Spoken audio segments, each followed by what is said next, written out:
Welcome back to the Wicked Psychology Live Hangout stream, guys. We are finishing up with the Erica Stefanko case, her retrial. Let's go over the overarching story first, and then what we're going to get into today.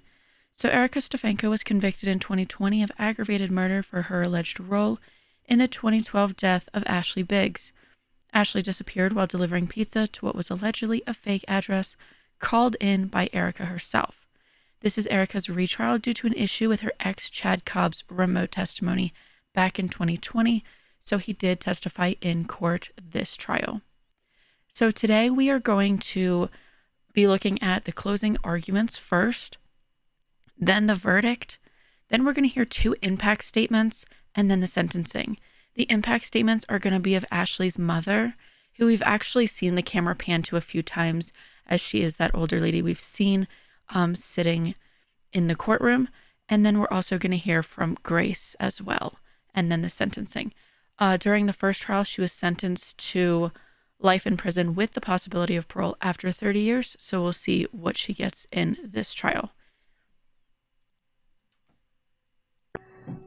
Ladies and gentlemen of the jury, in the beginning of this case, during opening arguments, the state said we are here to hold this defendant, Erica Stefanko, accountable and responsible for what she chose to do on June 20th to June 21st, 2012. That has not changed. Based on the evidence you've heard, this defendant is guilty and we need to hold her responsible and accountable. Now, whether you hold her accountable and responsible as the principal or the accomplice, all roads lead to the same place, that the defendant is guilty. The judge touched on in the instructions that she just read, and those are the instructions you're to follow, complicity. We said during jury selection and opening statements, please keep that concept in mind as you listen to the testimony and evidence. A couple points that I would like to point out is that, one, the defendant doesn't even have to be there at the scene. As long as she helps, encourages, assists, as long as they have a joint effort and they're working together. If one does one part and the other person does another part, they're equally held accountable. And in jury selection, my co-counsel gave an example of the mob boss in New York who calls in a hit for the person in California, or the getaway driver for the robbery in the car and the individual in the bank robbing it. Now, another thing with complicity is common sense and reason will dictate what evidence you have if someone is the principal or the person aiding and abetting. In the example of the mob boss in New York and the person who carries out the hit in California, or the getaway driver, what DNA evidence do you expect from the mob boss in California? None. What DNA evidence do you expect from the getaway driver in the bank? None. And the state stipulated to those reports, okay? And we stipulated during trial, the defendant's DNA is not at that scene. It is not, because that's not the part she played as the accomplice. She did her part and he did his part. Now, what is she an accomplice? She's an accomplice to aggravated murder and murder. And one thing the court said and what she read is the purpose. Aggravated murder is to purposely, with prior calculation and design, cause the death of Ashley Biggs. One thing I want you, as you listen to how the state proved the defendant is guilty beyond a reasonable doubt for aggravated murder, purpose is specific intent. And you can't look into the mind of the defendant at that time, but you can infer her specific intent from the facts and circumstances surrounding what happened.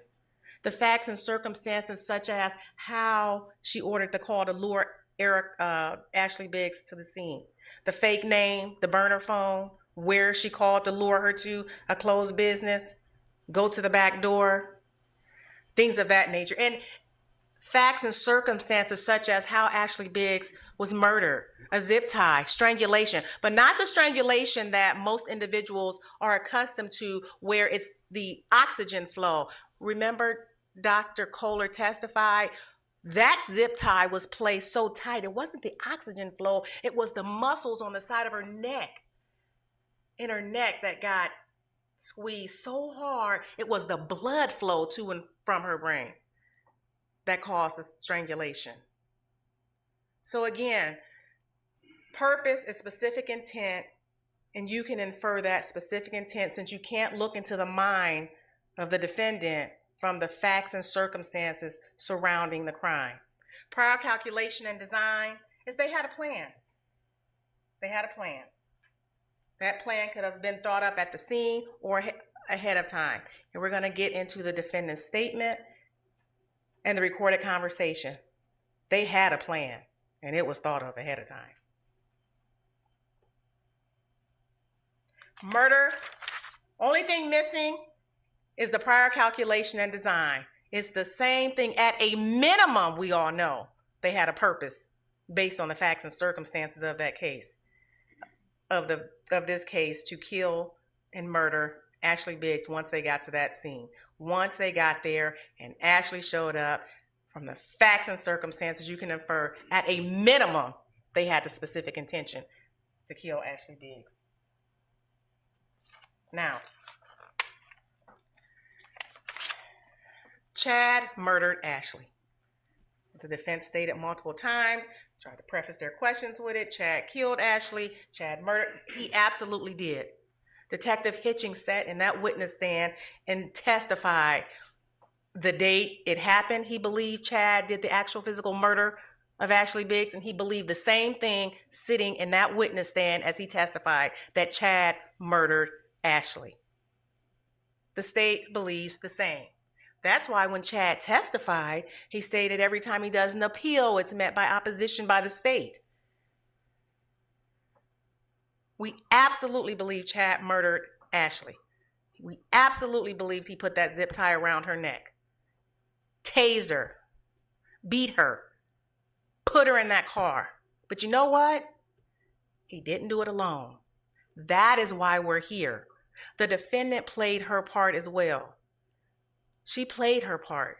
And it was her part that she played was in the murder of Ashley Biggs, make no doubt about that. The part she played in planning, the part she helped carry out from the beginning, the execution and the cover-up, it was the murder of Ashley Biggs, not a drug planting plan that you heard yesterday. Not a meth or drug planting plan. We're going to talk about that. Now, the defendant is guilty. Chad is guilty.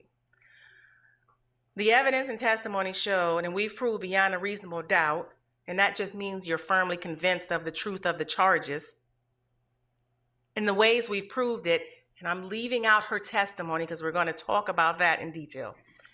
The way we have proved, the state has proved the defendant is guilty beyond a reasonable doubt, that she planned this together with Chad, that they shared a common purpose or the same purpose, that she drove Chad to the crime scene, made the call to Domino's that lured Ashley to her death. These are the things that the defendant was part and parcel of. Followed Chad to the cornfield, waited on Chad to dump Ashley's body in that cornfield, drove Chad home to shower away the evidence, washed away anything tying him to that scene, went back to the crime scene with Chad to clean up, and you'll have that crate with the evidence, the industrial grade cleaners and the brush, and hid behind the detached garage until they were apprehended by the police. How do we know this? Aside from the defendant's testimony yesterday, we know that, one, from Cindy Cobb, she testified, and there's a secretly recorded conversation that the defendant is making statements on. Okay? And we're going to get into that a lot too. There's Mary Brinkman who testified. Her testimony was that at that dinner at her house, the defendant alluded to making a phone call. She didn't admit to it, but she knew who did it. She didn't want to get them involved or bring them into the situation. She admitted she dropped Chad off at the business with Mary Brinkman. And she said that had the corn been planted up and grown, that Ashley and the car would not have been found.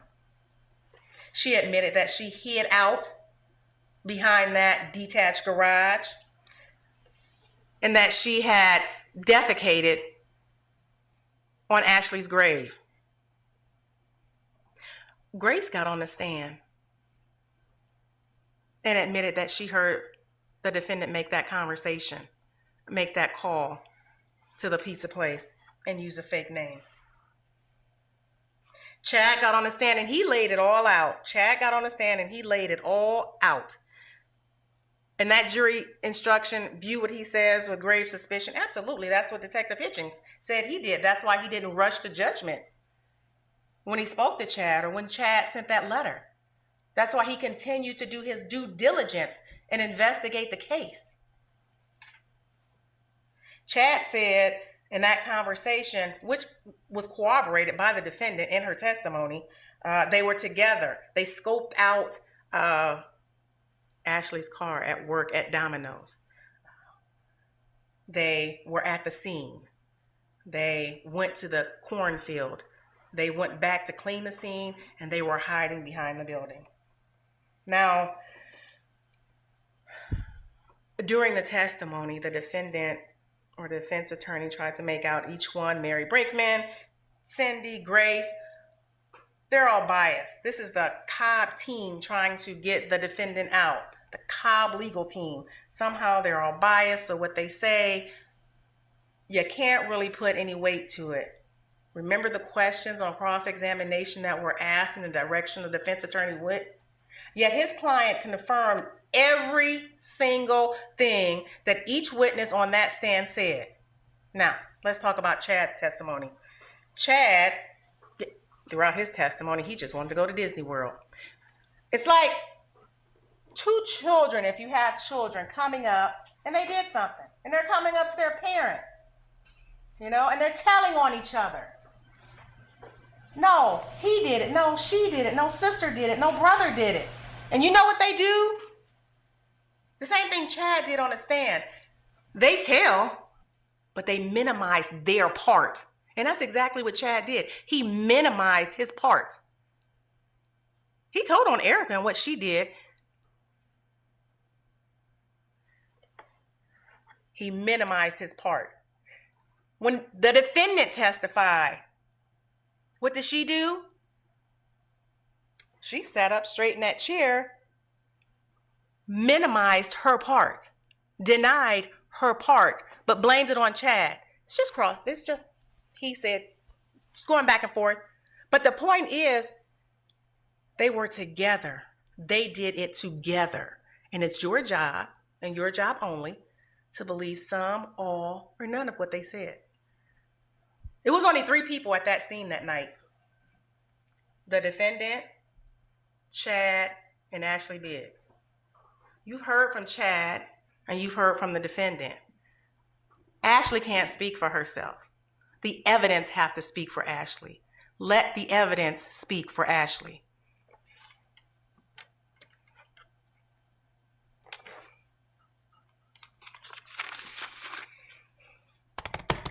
Now let's get into the meat and potatoes of what you're going to do and what you're going to focus on when you get back to deliberate. We can't get around it. One of the main pieces of evidence, the main piece of evidence, is the recorded conversation. And when you go back into the jury room, I would ask that you all take the time to listen. It is long. It is long, and I apologize about that. But please, this is a very important case. Please do not take anything in this case for granted. Look over everything. What evidence was presented to you? The defendant requested this meeting. It wasn't like Cindy lured her there.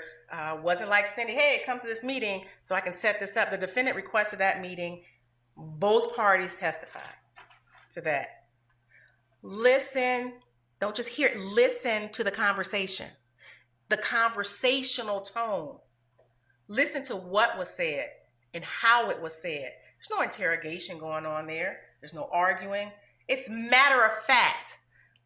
The defendant is matter of fact in what she's saying, just like she was matter of fact in what she was saying on the stand.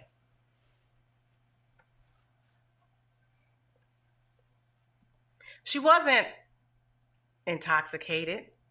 Her own husband, who's been around her since the beginning of her and Chad got together, and ever since then, stated she's a typical drunk. She slurs her speech and she sways back and forth. I actually moved when he said it. She sways back and forth. She's a typical drunk. Listen to that call. Again, don't take anything for granted. Dissect everything about that call.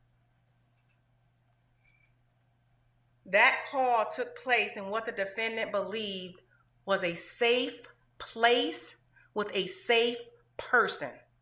The defendant and Cindy Cobb testified that she told Cindy previously that she made that phone call. That's what Cindy testified to. That's what's on the recording. And the defendant testified that I told Cindy the plan beforehand. You never heard any testimony that Cindy told anybody about that call or about any plan. So the defendant believes she's talking to a safe person. I told her damning information and she didn't do anything with it. So this is a safe person I can talk about this stuff with. And in addition, she's in a safe place. They're in a it's a barn there. They're in a barn that's fixed up. They're in a barn, but it's only them two. This is an enclosed area. This isn't the area where I'm trying to whisper and talk to Detective Hitchings and you all are around. No, they're by themselves. So at this time, the defendant is free to have a free-flowing conversation with a safe person in a safe place. Hear her voice. Hear the tone of her voice. If I move away from this microphone, you can tell I'm moving away from the recording device. Listen to her voice on the recording and how it stays consistent. They're right there. Cindy said they were sitting down the whole time. There were no other rooms they went into. You're not missing anything. When you listen to the tape, see if there's any stops or anything in the tape. Please be thorough when you're listening to that tape. This is an important case to the state and the defense. The content of the recording, the subject matter of the recording. I can tell you what subject matter that you didn't hear, something you didn't hear mentioned, and that is anything about any drugs or drug plan. Listen to how serious she is about some of the things that she says in the conversation. You know, I told him if this is too risky, don't go ahead with it. I thought he could do it because I've seen him get away with some crazy shit. Listen to how she describes the plan they're talking about. And think to yourself, is this a plan about planning meth or a plan about murder? How serious she's talking about it.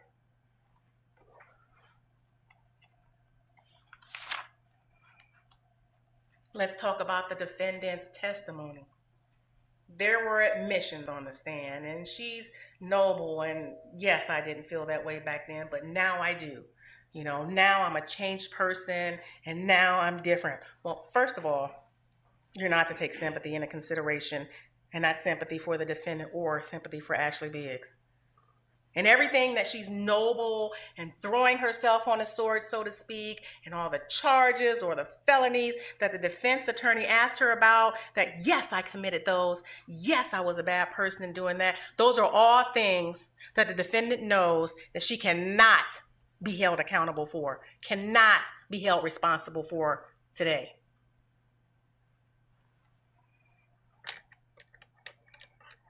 Now, the defendant testified that, and all of this, when you keep in mind, remember, I said, please keep the concept of complicity, and I read to you, and so did the judge, the elements of murder and ag murder. Importantly, ag murder, because the things she testified to and the things on that recorded conversation goes to the planning, the prior calculation and design. She made that phone call, a burner phone. She purchased the minutes days before.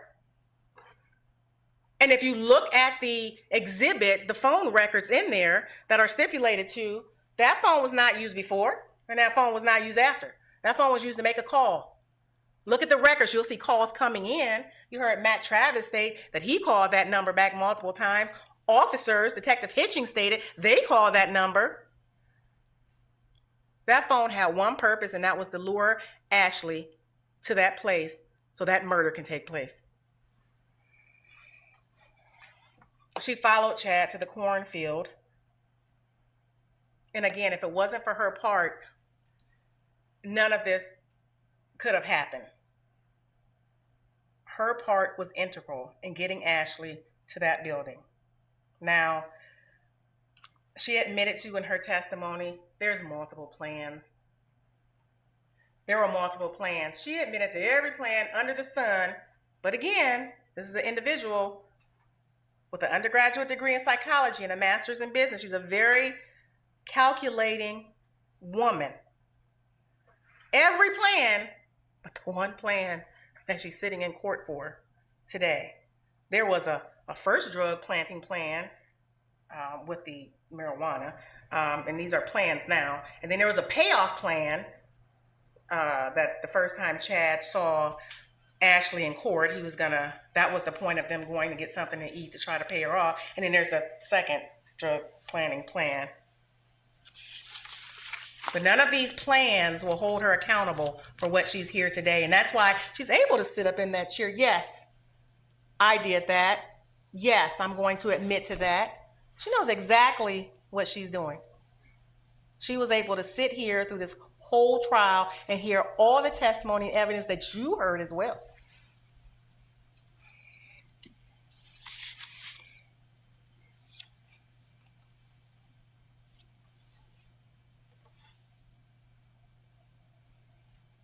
And they both admitted that they identified Ashley at work prior to making that call. So they knew she was at work that day.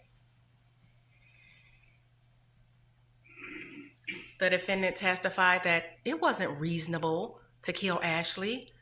It's not reasonable. How is that reasonable? She ended up going back to Brittany. Yeah, because they got caught. That was not by choice. That was by chance. And it absolutely is reasonable. Why is this going on?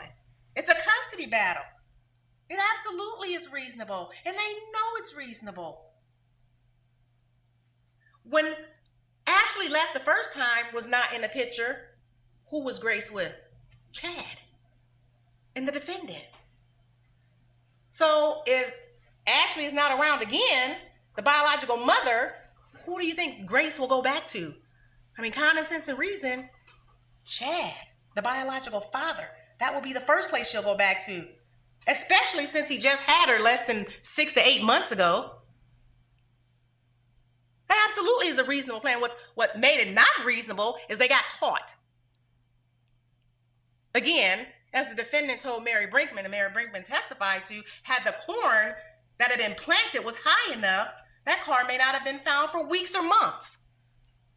Had the plan would, according to how it was supposed to go, as Erica said in that recording, that was the perfect plan.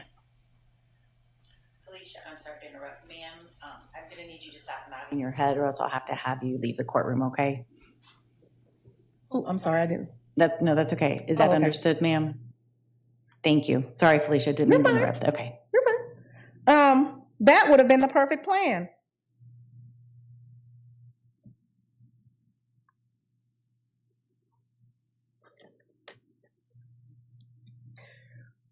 And they did everything to escape or trying not to get caught. Again, from putting the body in the far corner of that cornfield, couldn't go any further. Could not get the car any further if they tried. So even when the plan went awry, going back to the scene to try to clean it up, to hiding behind Chad's grandmother's house. Not just hiding, the first time they were just sitting behind them. And the police comes, and then they go behind a detached garage that's further back. So it absolutely was reasonable to think that if Ashley was out the picture, that the defendant and Chad would get Grace back. Now, she also admitted to lying and being deceptive throughout the case. And this lying and deception was done when it was in her best interest. And what more is in her best interest than to get up on that stand She needs you all to believe this drug planting plan. She said it. If you don't, she admitted that she's part and parcel. She's interwoven in what happened in the murder of Ashley Biggs. She's interwoven in every part of it. And she said on that stand, if you go back there and you believe the plan was to murder Ashley Biggs, she is guilty.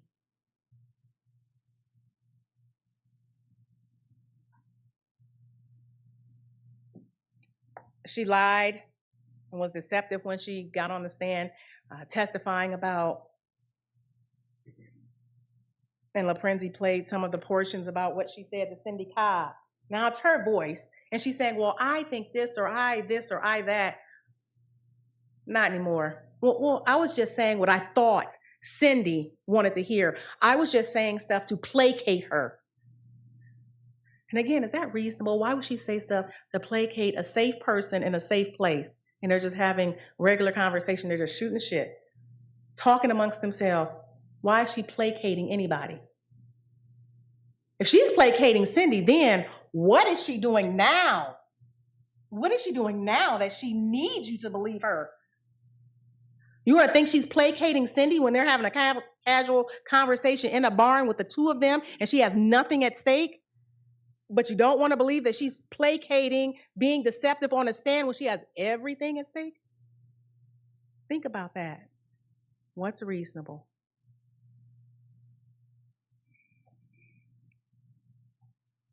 When asked any question, she had an answer for anything, everything.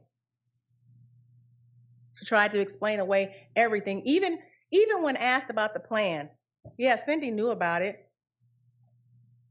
She was cross. Well, how did she know? As soon as everything happened, Chad was arrested. She said, oh, we were at Richland. We went to Richland together, and that's when he told us. And again, don't take anything in this case for granted. Question it all when you get back there.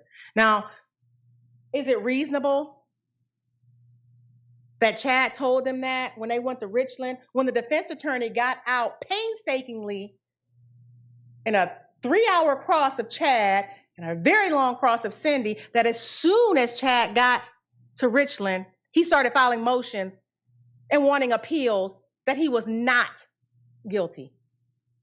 Yet the defendant says when they got down there, he's just, yep, did it, just saying it, to everybody, her and his mom, yep, I did it. But on the other hand, immediately filing motions once he gets down there and appeals that he did not do it. What's reasonable and common sense? And I say this little stuff and it may seem little, but it's not. It's not. That goes to her credibility on the stand with everything she testifies to.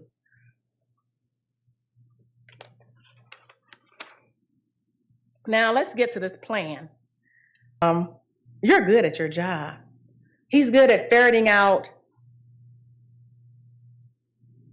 lies and deception. Because once you tell a little one and you started asking questions, it's like the snowball effect. It just grows and grows and grows and grows. And that's what happened when she was on the stand. That little one grew and grew and grew. It's the snowball effect. Now you have to answer all these questions. And to the point, it got not reasonable, and to the point it got ridiculous. Please remember some of the things the defendant said about this plan on the stand. Now, one of the first things is she was at that scene to make that call. That call could have been made from anywhere.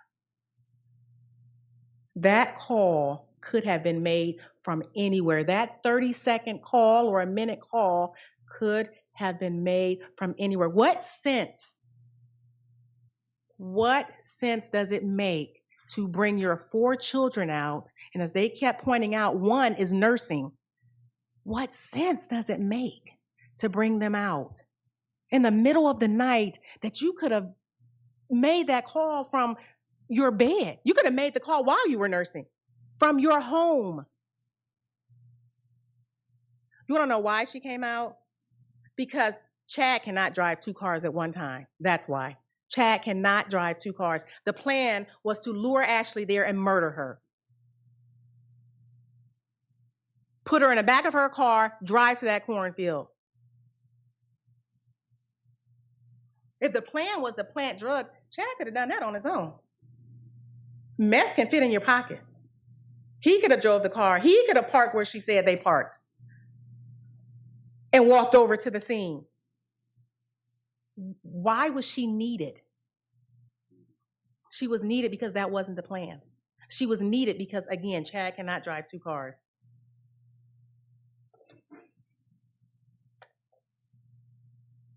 The defendant also testified that he had on the Cobb cable shirt, the neon Cobb cable shirt only, and jeans when he got out the car. Okay? She testified, and in the same breath, she testified that, quote, Chad not being seen was a crucial part of the plan. Now, we know Chad said he had on camouflage. This was on up under his camouflage. But on top of it, he had on camouflage. Okay? The defendant testified he got out of the car with a green shirt on,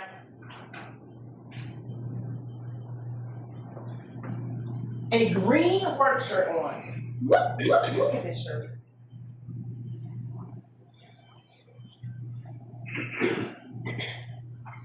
It is crucial part of the plan that he not be seen, and he's gonna get out of the car with a neon green shirt on. And what does it say on there? Cobb Cable Company? With a neon green shirt, reading Cobb Cable Company. Now we know he had this on up under. He left his killer outfit, the jacket, in the car. And we see the blood and the dirt on this from when he put Ashley in the car. So we know he had this on. It was just up under this. But just think about that part. And then she was asked, did the building have cameras? And she didn't know if the building had cameras. So you don't know if the building has cameras. And he gets out with the book bag that she had no idea the contents of. But look at this book bag. Again, do not take anything in this case for granted. Question it all when it comes to the defendant's testimony in this drug planting plan. So it's this book bag. It's only so big. So he would have had to get out that car with that book bag, these pants, a grown man's pants, and then a grown man's jacket. Okay? And not just that.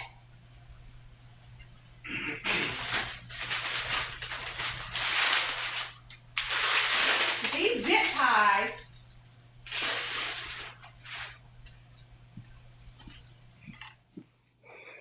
in that book bag. And not just that. There was a taser, that knife, duct tape, face paint, the gloves you saw. You think it makes up this picture?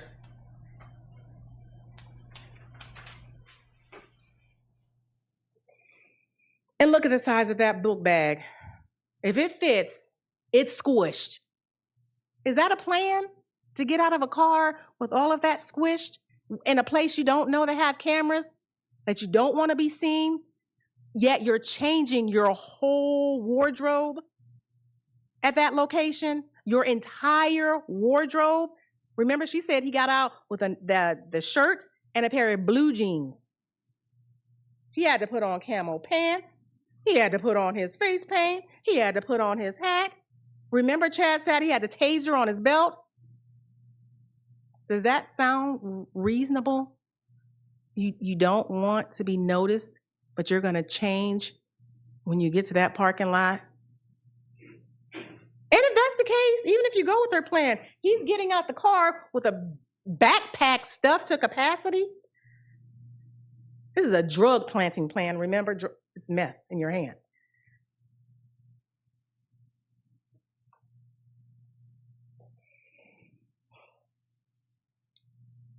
In addition, she testified that, you heard testimony, that the pizza was ordered to a closed business. Where was Ashley going to go to deliver this pizza? Go to the back door. Where was Ashley going to go so they can put the drugs in her car? So Track can put drugs in her car. She can't go in the building. That's an open area. How is he going to sneak around and put the drugs if she cannot even go in a building to get out of sight so Chad can surreptitiously go and put the drugs in a car? It does not make sense. It is not reasonable. And that's because that was not the plan. The plan was to lure her there, ambush her, which they did, taser her, zip tie her. The conversation under the tree. When you go back, there's a drone video of the scene. Please take a look at that drone video of the scene. And you were there. The front, you go around back, there's one distinctive tree in the back. There's the big tree, and she talks about that. When Chad says we were under a tree, we literally were under a tree.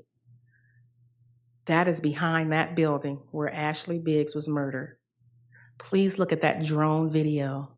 You cannot see that tree from the front. The only way you know that tree is back there is to go back there. But the defendant says she was never at that scene. She only parked and stayed across the street.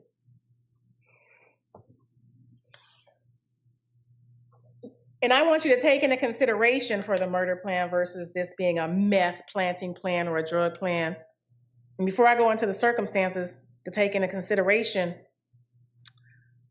I want to talk about the first plan, because they kept saying the first plan didn't work. Actually, the first plan did work. Everything they did work. They were able to plant the marijuana, I believe was the first round. They were able to plant that in the car. Everything they had to do worked. Everything they had control over worked. They were able to plan it. They were able to get the police to come out. It's just what they did not have control over is how the police would react to what was in the car. So they had done what they set out to do in the first plan, okay? And they did that during the daytime. They didn't have to call anybody anywhere, you know? They didn't have to go deliver a pizza to the back door to a closed business in the dark. These circumstances didn't exist during the first one, and it worked, meaning they were able to plant the drugs, if that was the plan, just to plant the drugs and get her in trouble. No matter how many times they plant drugs, they'll never be able to script the ending. They can't tell or foresee what the police do. All they can do is plant the drugs.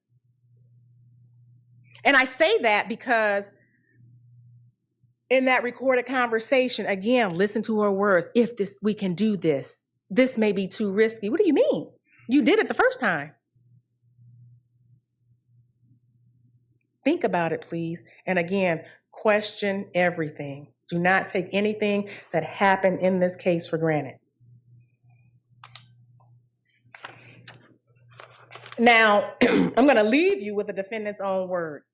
These are some of the excerpts that we played throughout the trial. You're more than welcome to take it down and listen back there. But these are some of the excerpts. Now, before I play them, I want to talk about just a little more stuff the defendant said on the stand. And one thing is quite clear. If you believe the plan was for murder, then she's guilty, because she specifically said there was a plan. There was a plan.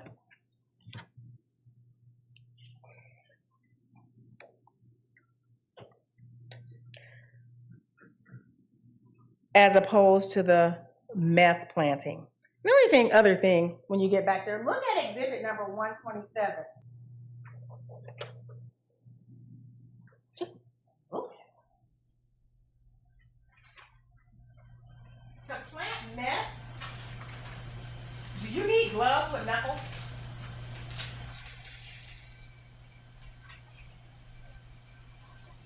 To plant meth, do you need a knife?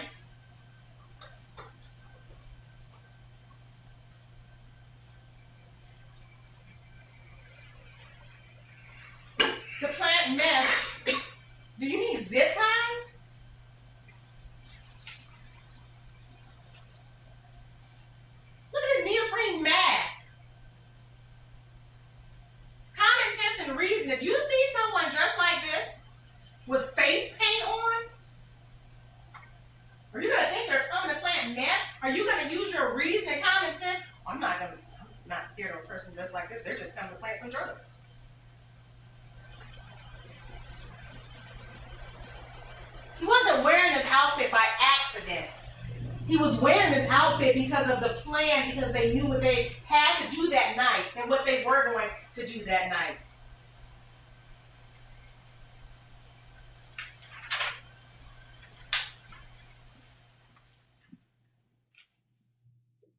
I hate to show this, but Ashley Biggs did not get in the back of her car like this from a plan to plant meth.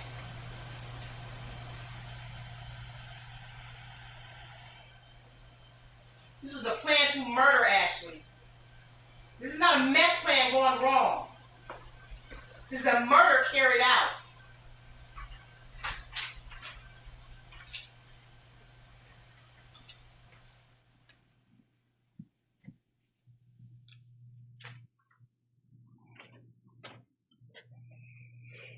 And where are the drugs? You heard testimony from agents from BCI. There were multiple search warrants carried out. The defendant's car that they found behind the detached garage where they were hiding in was actually towed to their facility. They took their time with that one. Where are the drugs? Ashley's car was searched. Their home was searched. No meth was ever found. Where are these drugs?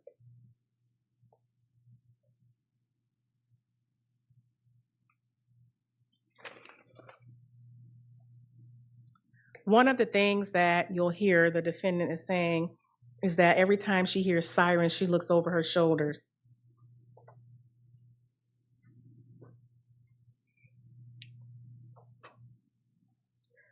Every time, and you'll hear that throughout that recorded conversation. And look how she talks about it every time. Is she worried about the felonies that the defense attorney talked to her about? That absolutely, I'm guilty of those that she knows we can't prosecute at this point in time. No. Chad has that information, has that knowledge, has that power of knowing that she's involved with the murder of Ashley, not about a meth. Not about meth. And the defendant does it back to him. She uses the children to keep over his head. I have to be out. Listen to the recording. I have to be out to take care of these children. They're going to get adopted away. Again, you cannot use sympathy to take this into consideration. You cannot use sympathy. She's so worried about Chad. Chad has nothing. You heard the testimony. They were part and parcel of selling off his business. No money, no anything, just information. Common sense and reason. Would she be that concerned, that hell-bent in that recorded conversation about hearing sirens, looking over my head? I need to get some insurance if Chad plans on throwing me in jail. Come on.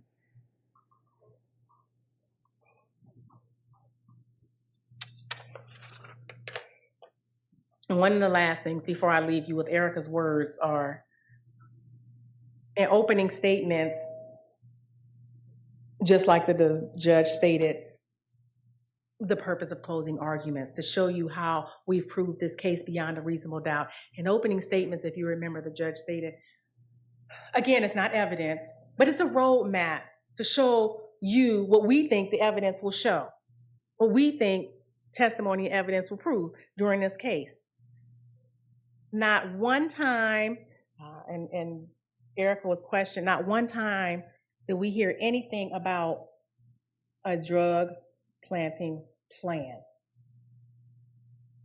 During any time with the defendant, during the pendency of this, during any time during opening where this is what we think the evidence will show. This is her bread and butter. This is it. This is what she's hanging her hat on, this drug meth planting plan. I mean, that's it. And I hate the heart, but she said it. If you don't believe that, I'm guilty, because I'm absolutely part and parcel of everything Chad did that night. And we did not hear, when Chad testified, not one question asked of him. Who else are you going to ask? In jury selection, the defendant said, the defense attorney said, don't hold it against us Because we have to ask the hard questions. We have to ask the questions that seem difficult or seem like we're badgering, but we have to do it because it's on behalf of our client. What question was asked?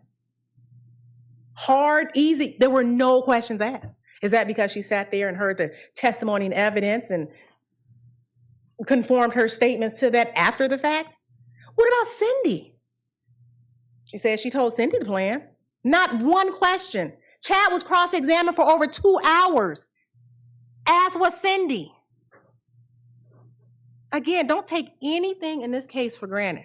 Question everything when you go back there. Not one question about the crux, the sum and substance, about her defense. Everything else under the sun was asked.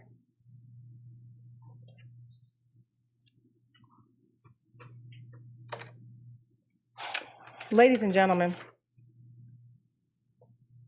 this defendant, Erica Stefanko, is guilty of murder and aggravated murder. And again, based on her testimony that you heard on the stand, where she said if Chad's plan is to throw me in prison, I don't know if he's bluffing, she testified. If this is an ag murder, if I was guilty of or did the ag murder, I would plead. So what's the problem? She wants you to believe she would plead for an ag murder, but the smaller charges that she sat and lied to Officer Hargett in his face when they caught her and continued to lie throughout this case about the smaller felonies that she was questioned about on direct, she lied to get out of them.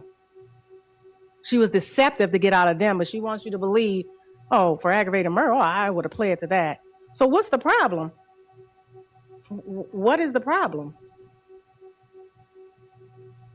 What difference does it make if she would plead if it's an aggravated murder? She absolutely would not plead if it's aggravated murder. And again, this is little, but it's in the whole scheme of things of her testimony and her credibility of her testimony. Not at any point does the defendant ever throughout her testimony or throughout the recording say he doesn't have the power to put me in prison. Because he does, because he knows what she did. Never once does she, oh, he can't do this. I didn't do anything. Never once in that recording does she say, I don't know why he thinks he can do this. I didn't do anything. No, she is scared of what Chad is going to do because he has that knowledge and information of what happened that night. If your plan is to plant meth in a car, how many different ways it's just meth? Think about how in depth and detail she's going. That's because the plan was to murder Ashley and how he was going to go about doing it. That was the two different plans. And then she goes on to say, I'm not trying to say this in a manipulative way, but the kids, I need to be out. I need not to go to jail if I need to take care of the kids. Again, Chad is using his information to try to get the kids for his family to see, and she's using that to try to keep Chad quiet. If you tell on me, your family's not going to get them, they're going to get adopted out. And Chad testified that was part and parcel of the reason he pled in the first place. Ladies and gentlemen, the state puts forth that we have proven beyond a reasonable doubt that this defendant is guilty of aggravated murder and murder. Thank you so much for your time. Good morning, ladies and gentlemen. It's been a long road, but we're here at the conclusion of the case. We want to thank you again for your time and your patience and your diligent attention. We've been watching and we have noticed that you've been paying attention. You've been writing down notes, and I know that I, and especially Erica, really appreciate you taking this serious matter seriously. This is the second part, as the judge told you, of closing arguments. This is the middle part. So Miss Easter had the first part, I have the second part, and then Mr. LaPrinzi, I presume, has the third part. That third part is notable because it's the only part of closing arguments that will go uncontroverted. So someone like me isn't up there fact checking or logic checking the statements that he makes. We're not worried about that because we know that you all will be fact checking and logic checking what he says. We have faith in all of you. Now, Miss Easter and I presume Mr. LaPrinzi have attempted and will continue to attempt to frame your job or your decision inaccurately.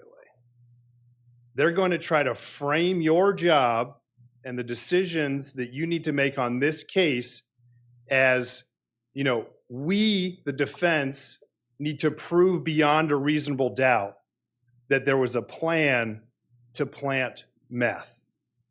They're going to frame it as a tug of war. On this side of the rope, there was a plan to kill Ashley. And on this side of the rope, there was a plan to plant meth. Do not be fooled. We have faith and trust that you will not be fooled. You will not be fooled by assertions that Miss Easter made that the defense didn't ask the correct questions of their witnesses. They have the burden. The state and the state alone has the burden of proof. I told you in voir dire, the defense doesn't have to do anything. The state has to do everything. And they're going to try to fool you to make it look like we have a burden to prove things beyond a reasonable doubt. It's just not true. You have those jury instructions in front of you, and I know you'll refer to them. The only thing that you have to do, your only job, is to decide whether they have ruled out logical doubts in this case. If you find a logical doubt in their presentation of the case and they haven't ruled it out, your job is done. You come back in here from the jury room and you say not guilty. So let's talk about logical doubt. Miss Easter said that Erica's got an answer for everything. Man, everything she said up there, she's got an answer for everything. She's got it all covered. I ask you this. Does the state have an answer for anything? Which theory is more logical here? We never once, throughout this testimony, heard Chad Cobb or any other witness say that there was a plan for murder. Look through your notes. Listen to that tape that they keep playing little snippets from. You won't hear it. It never happened.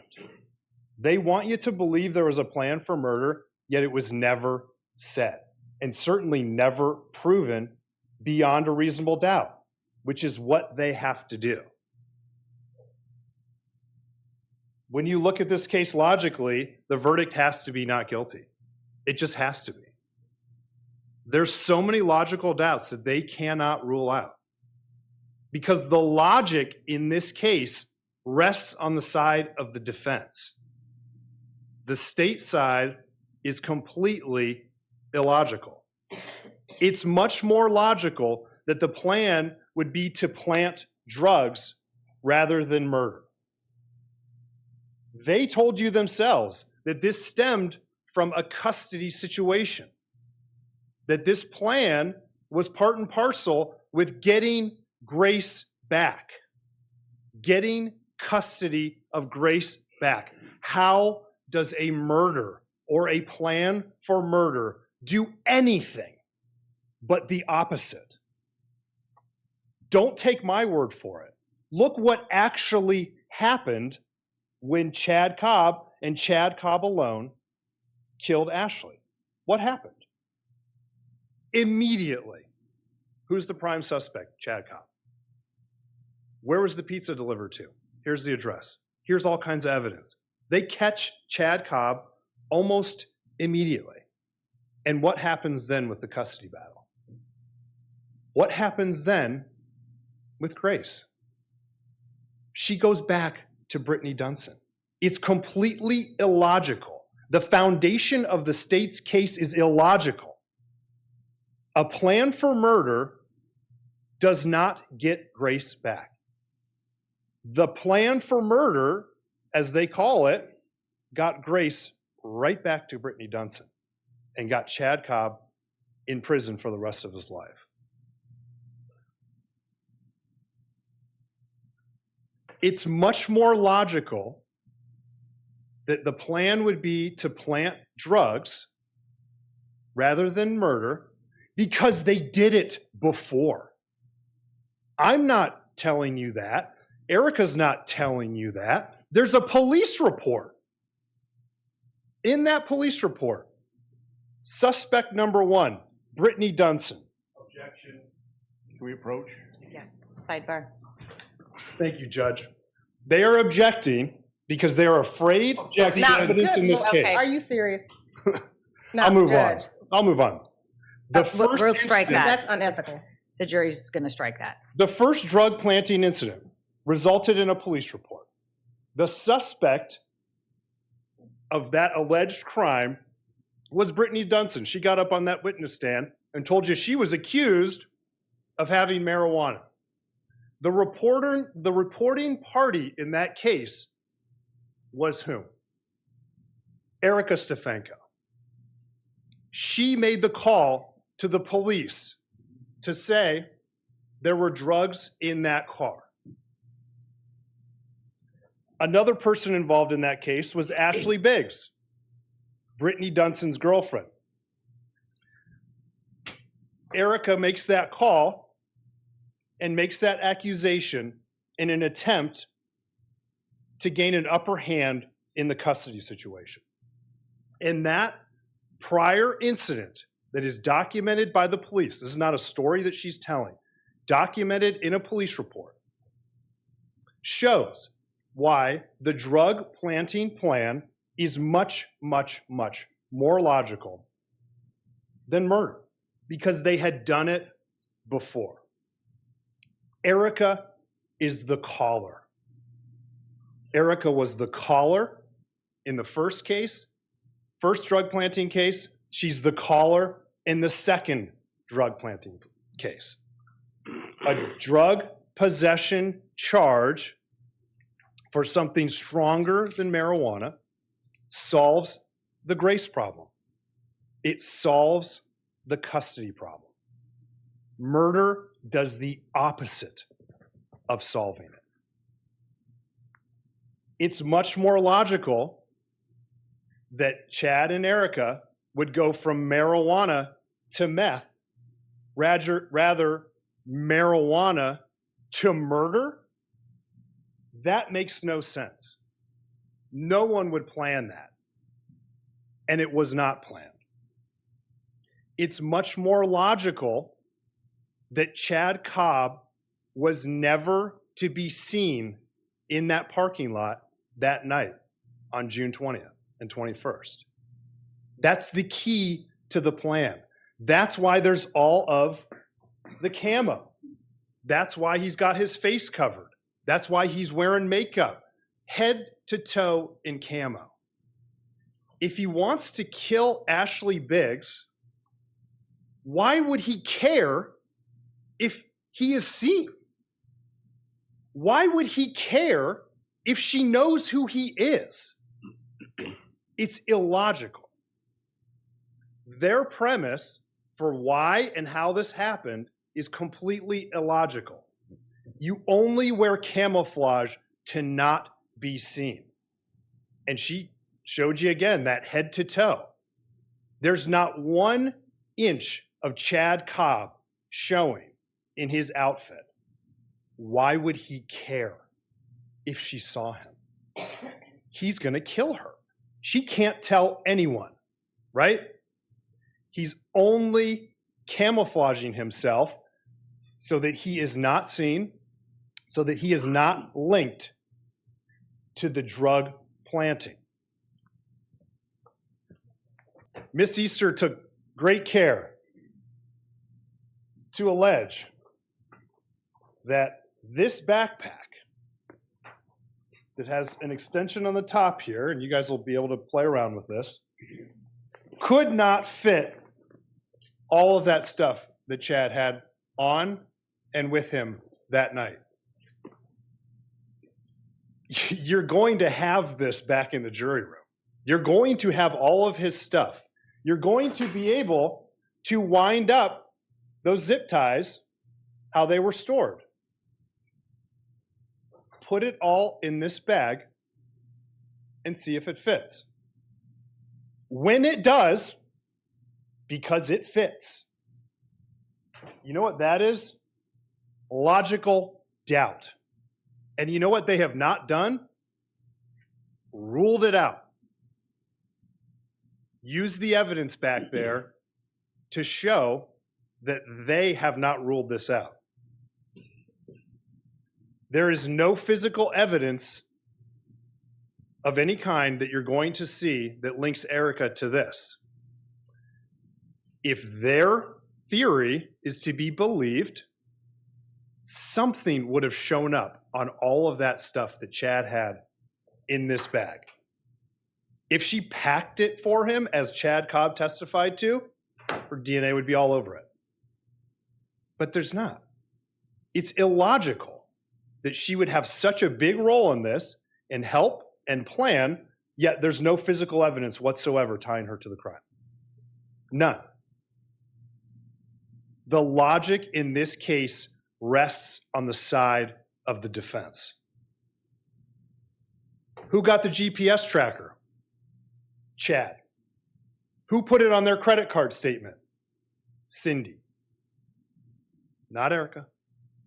Chad.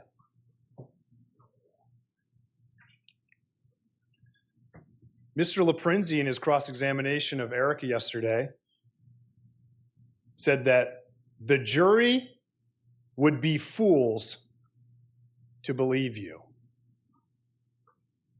The jury, you all, would be fools to believe what she's saying. If you have logical doubts about the state's case at this point, Mr. Laprinzi, the state, the government thinks that you are a fool. A person that sees this thin evidence and ridiculously questionable testimony and finds holes, finds flaws, or has questions, or has logical doubts, is not a fool. All that person is doing that finds those holes and flaws is paying attention. You all have been paying attention. And when you discover the problems with the state's case, the state thinks that you're a fool. The defense does not think that you're fools. The defense thinks that you've been doing your sworn duty, which is just to pay attention. That's all you have to do in this case to find innumerable holes that acquit Erica. Now, speaking of a lack of logic on their side, let's talk about Chad Cobb. The state is in a position right now that is very odd. They charged this man with the death penalty. They prosecuted him. They came to an agreement where he would serve life without parole. And throughout this case, they are defending Chad Cobb. They are propping up his testimony. They are making excuses for Chad Cobb. Now, I get it. That's their star witness. They got him all the way from prison, brought him in here, put him up on that stand in an attempt to implicate Erica. So it makes sense that maybe they'd have to prop him up and defend him on some level. But this man is serving a sentence of life without parole for a crime that Mr. Laprinzi prosecuted him for.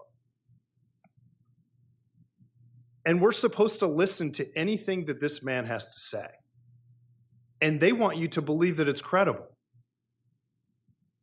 And that's before we get to the point that almost immediately after he took full responsibility for this, he tried to withdraw his plea.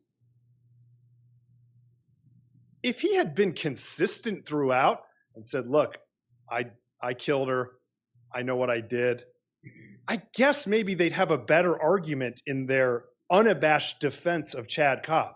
But when he tries to withdraw his plea and tries to immediately say, well, no, I didn't do it.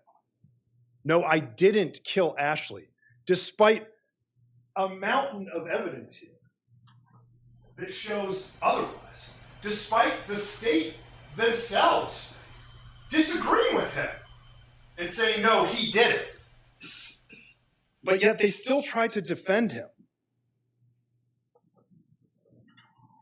Not only did he change his mind right after, but he's currently engaged to this day in efforts to change his story and withdraw his plea. That's the state's witness.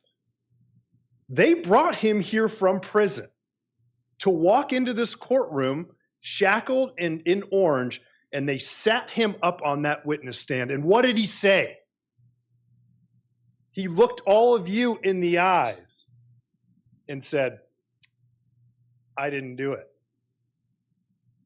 That is a gigantic issue for the state of Ohio in this case. The fact that their star witness in court and in front of all of you under oath said, I didn't do it. A knowing, voluntary, intelligent plea colloquy. This is attached to a death penalty case. This plea probably went on for an hour. Question after question after question posed to Chad Cobb by Judge Amy Corrigal Jones. Never once said anything about Erica. Never once hesitated. I don't know. Maybe I shouldn't plead. He pled. He accepted full responsibility. Mr. LaPrinzi was there for that. You can be damn sure if he had questions about the voluntariness of that, he'd have stepped up and stopped it. No issues. I am guilty, guilty, guilty. Aggravated murder and murder. And he sits down in that chair and he looks all of you in the eye and says, I am not guilty of aggravated murder and murder. That's the state's witness. And when Mr. LaPrinzi asks Erica in cross-examination how she knows that Chad committed the murder, she gave a great response, in my opinion, because he pled guilty to it. And then an absolutely shocking moment occurred.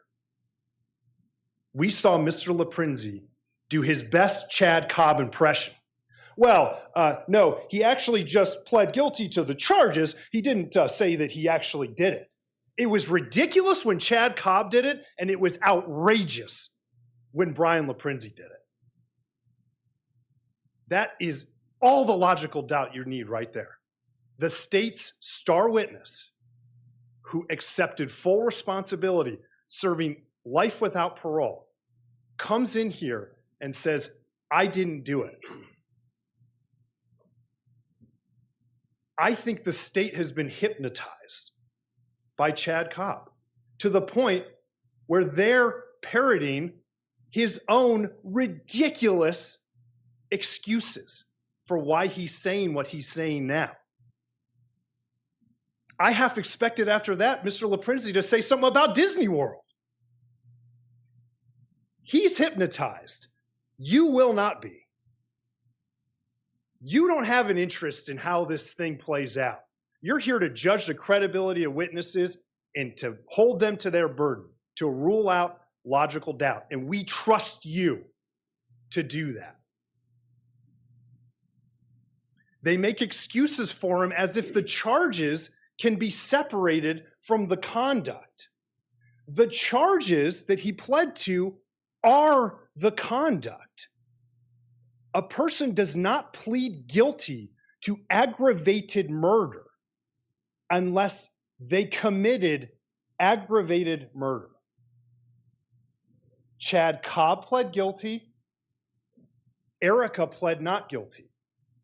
Chad Cobb said, I don't want a trial.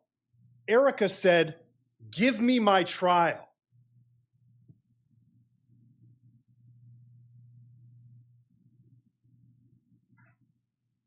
Mr. LaPrinzi used the word semantics. Well, this is just semantics. Ridiculous. These distinctions are not semantics. Pleading to the crime versus doing the crime, that's not semantics. That's about acceptance of responsibility. That's about credibility of a witness. Semantics. You'll have jury instructions. You have jury instructions. And they're full of numerous detailed definitions of nearly every word that's important in this indictment and in this case.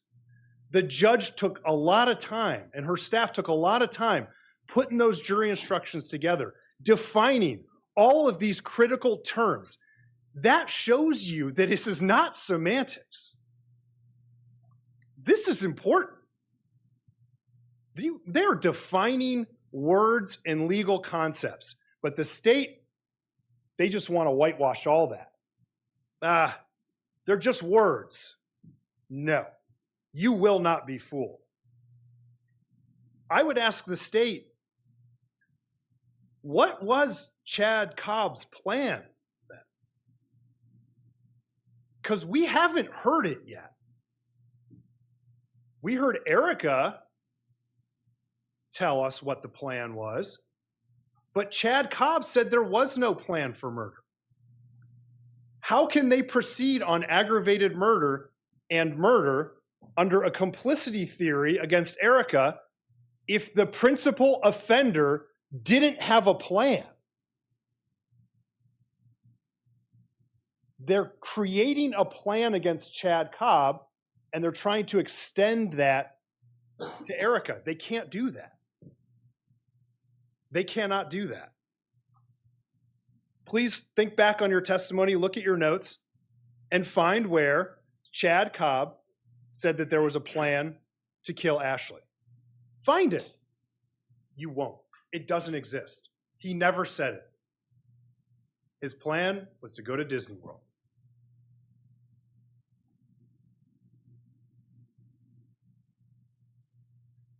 Chad Cobb killed Ashley Biggs alone. No one is disputing that, other than the star witness in the case that they're expecting you to rely on, Chad Cobb. Miss Easter, in her part, said Chad Cobb killed Ashley. He did it. Their own witness is denying that. That's illogical. That is a massive doubt that they have just left out there with no explanation. Where's the plan? Where's evidence of the plan? Where's testimony of the plan? There isn't any. That creates logical doubt. They left it out there. Not guilty. They can't rule it out. She's not guilty. Now let's talk about the plan some more. Listen to the tape. They played you snippets here and there. I completely agree with the state. We want you to go. It's long and brutal and whatever. Listen to the whole thing. Try to find in the entirety of that 3 hours where a plan for murder, that's what they gotta find here. Beyond a reasonable doubt that there's a plan for murder. Find one instance on that over 3 hours of tape where a plan for murder is discussed. I want you to do that, but I'm going to spoil it for you. You won't find it. It does not exist. No testimony about a plan for murder, no evidence of a plan for murder, including an over 3 hour freewheeling discussion about this whole situation that never once says anything about a plan for murder. They're done. Logical doubt. There was no plan. They have not ruled that out. In fact, I would say that's the most likely thing. Not only have they not ruled it out, we are proving it that there was no plan. She's not guilty based on just that alone.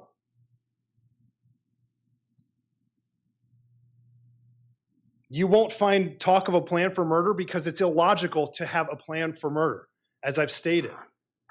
The most logical plan here is the plan that they had already tried once. You plant drugs. The way to get custody back, if the sides can't be reasonable adults about it, which sounds like they couldn't, if you can't make an agreement, try to buy her off. Chad tried that, didn't work. Try to get Ashley or Brittany in trouble. They tried that. It didn't work. And you heard testimony that part of the reason that it didn't work is because it was marijuana.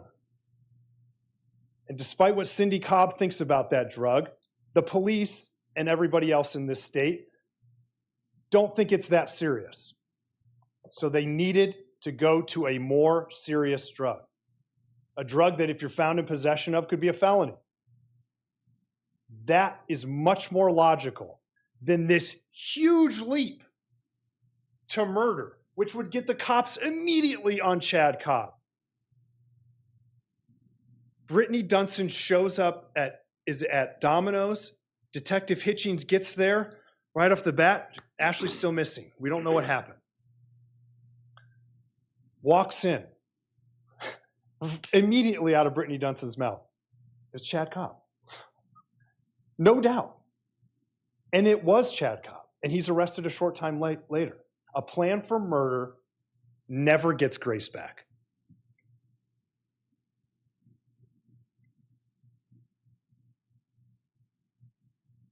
As it relates to the plan, Miss Easter talks about the corn.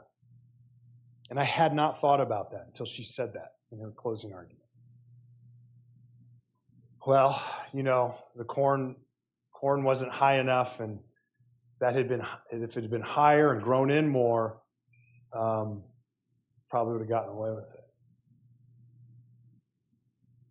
If they planned this out and they planned to put her body there, if it was anything other than Chad Cobb on his own, freaking out, killing Ashley, taking her body alone, putting it by his parents' house, if there was ever a plan, would they think to look at the height of the corn?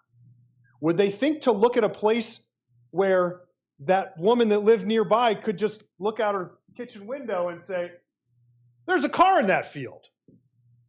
Does that sound like a plan for murder? Does that sound logical to you? No. There's no plan, and it's not foreseeable for Erica to think that Chad would ever do this. Aside from everything that I've already told you about, that this plan makes no sense, it doesn't solve their problems, or whatever, there's no shred of evidence or testimony in this case that could show that Erica could reasonably foresee what Chad was about to do. Not only was there not a plan, but he was never supposed to be seen as part of the actual plan. Never thought that he was capable of something like this, and it would be foolish to do it because not only would it get him in trouble, which it did, but it wouldn't get Grace back, which it didn't. When he got out of that car, he was dressed normally, and he had everything that he needed in this bag, which fits everything that he had with him. They've talked throughout this case about a getaway driver in a bank robbery to help them prove their complicity theory. Huge issue with that. The getaway driver for a bank robbery drives the robbers up there, and the bank robbers get out with guns, with masks on. They go into the bank. Something goes wrong. A guard gets shot. Heck yes, that getaway driver is charged with murder. Because it's foreseeable that when you're holding up a bank, somebody could get shot. There's armed guards in there. There's cops in there. That's a completely different situation than what we're talking about here. And you guys are smart enough not to conflate those two. He didn't get out of the car with that whole getup on and a gun in each hand. He didn't have a gun. She didn't know what was in that bag. The plan was to plant meth. The plan was for him to never be seen. And the plan was for him to run out of there. There's never a plan, and it wasn't foreseeable for her to see a plan in Chad's actions. Let's talk about Detective Hitchings. Now, the police have a tough job. It's a difficult job. It's a job that I don't want. And this is a big case for New Franklin. And I'm not giving him a hard time for some of the mistakes that he made, but when there are certain assumptions that are made and followed through with for years and years and years, we got to hold him accountable. He testified on that stand that he believed Erica was involved from the, quote, get-go. And he never let it go. All of the evidence that she didn't have involvement in it, all of the evidence that there was no plan that has come up throughout the years, he suppresses it. He minimizes it. He casts it aside. Anything that would show that maybe she had some knowledge or there was a plan, even if it comes from a convicted murderer who's now saying he's not a convicted murderer, that's propped up. That gets its due investigation. All this other stuff, no, that's just coincidence. But if Chad Cobb, the least credible person in this case, says she had something to do with it, she knew about it, we had a plan, I'm going to believe him. Oh, and by the way, go talk to my mom. And let's talk about his mom. Cindy Cobb basically admitted that she never liked Erica. Because no one would ever be good enough for her baby. No one could ever be a good enough person for her sweet Chad Cobb, who she still supports, who she still believes and has hope that he is getting out. I want you to listen to the tape that she made. Again, I want you to listen to the whole thing. I want you to find in there where Erica is talking about a plan to kill Ashley. It's not in there, but you judge for yourselves. Don't listen to what I'm telling you. But you know it, there's not in there. It's not in there. You know why? Because they'd be playing it over and over and over. They've been playing excerpts from that tape, the same ones, over and over and over. And in all of those repeated playings, what you never once heard was this is what the plan was. The plan was for murder. You never hear it. But judge for yourselves. What you will hear on there is Erica say things like, the part he executed went totally awry. If the plan was for murder, how did this go awry? If the plan was for murder, the plan was successful. If the plan was to plant drugs, the plan went awry. Logic. They cannot rule these statements out. Erica says Chad on that tape, listen to it. Erica says Chad, quote, is turning the situation into something it is not. If that's not drug plant to murder, I don't know what is. He is turning this plan that they originally had, that then he went in that parking lot and killed her without her knowledge, without telling her he was going to do that. He's bringing her in to help himself. He has hope. He has belief that he is getting out.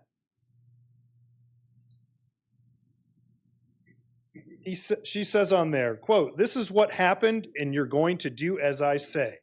That's just his personality. Quote, "I had no control. If I step out of line, what's going to happen?" From Cindy Cobb, quote, "I think he just snapped." Erica, "I could see him snapping. Talk to me a different way right after it happened." If the plan was for murder, then what is he snapping about? What is the snapped? If the plan is for murder, he was controlled, he was diligent in following the plan. It didn't go awry if the plan is for murder. Everything on that tape, not only is there no mention of murder, but it all logically refers to a different plan other than murder. A plan for murder cannot go awry when Chad Cobb commits murder. Logic.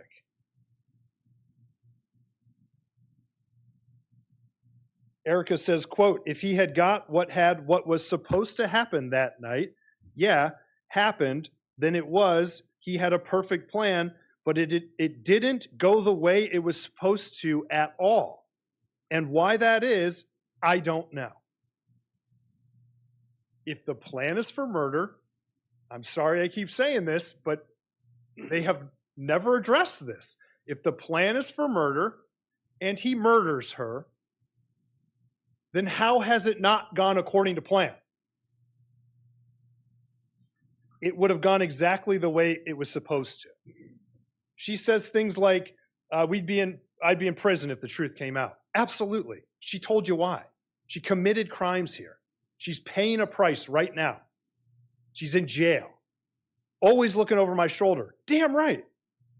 She's involved in this thing, and Chad is trying to now make up this plan that involves her. I'd be looking over my shoulder too. She says, I did my part of it. She's the caller. She called when they planted drugs the first time. She called when they planted drugs the second time. She did her part of it. And she's a bad person for doing those things. I will tell you that. Getting Brittany and Ashley in trouble, committing felonies to do so, that is not good behavior. But you know what else it isn't? Aggravated murder or murder. Miss Easter talked about Chad having power. I agree. Chad had power. Chad had real power until the defense started to look into it, until Eric asked for a trial, until he had to get up on that witness stand, and now he's powerless. The state star witness has no power now. He had power to implicate her and, quote, turn this into something it's not. He did that. He had the power to talk to Hitchens. He had the power to get Hitchens to go talk to Cindy. He had the power to get Cindy to talk to Mary Brinkman. As soon as he got up on that stand, again, unless you are all, as Mr. LaPrinzi says, fools, you realize the powerlessness and the hopelessness. Quite frankly, just the sad nature of Chad Cobb at this point, because he's lost his power. He lost his power the moment that Erica stood up and said, no, I'm not pleading guilty to this stuff like you did, Chad. I'm going to put my trust and my faith in a jury. I'm going to put it all on the line. I'm going to put myself out there. I'm going to put myself on the witness stand, even though I don't have to. And I'm going to lay it all out there. And when she did that, she grabbed the power back from Chad Cobb. You have those jury instructions in front of you. I know you guys are going to read through those. You've got to find beyond, and I'm just going to gloss over this real quick because you can read it for yourselves. You must find beyond a reasonable doubt that Erica did purposely, with prior calculation and design, cause the death of Ashley Biggs. murder, you must find beyond a reasonable doubt that Erica did purposely cause the death of Ashley Biggs. What's purposely? It's an essential element of the offense. And they have to prove that she acted purposely beyond a reasonable doubt. These are not semantics, and you're not fools. A person acts purposely when it is her, quote, specific intention to cause a certain result, the death of Ashley. They need to prove beyond a reasonable doubt in both the ag murder and the murder. Look, it's the same offense, okay? But because they've got to prove that she acted with purpose, with intent. They need to prove beyond a reasonable doubt that, quote, there was present in the mind of Erica a specific intention to cause her death. They can't do that. Quote, to do an act purposely is to do it intentionally and not accidentally. The same problems the state has with the purposely requirement are the same problems they have with prior calculation and design. There's no evidence for either of them. Now you're going to see in their complicity, and this is where Miss Easter said, hey, you're in for a penny, you're in for a pound. Talked about that in opening statement.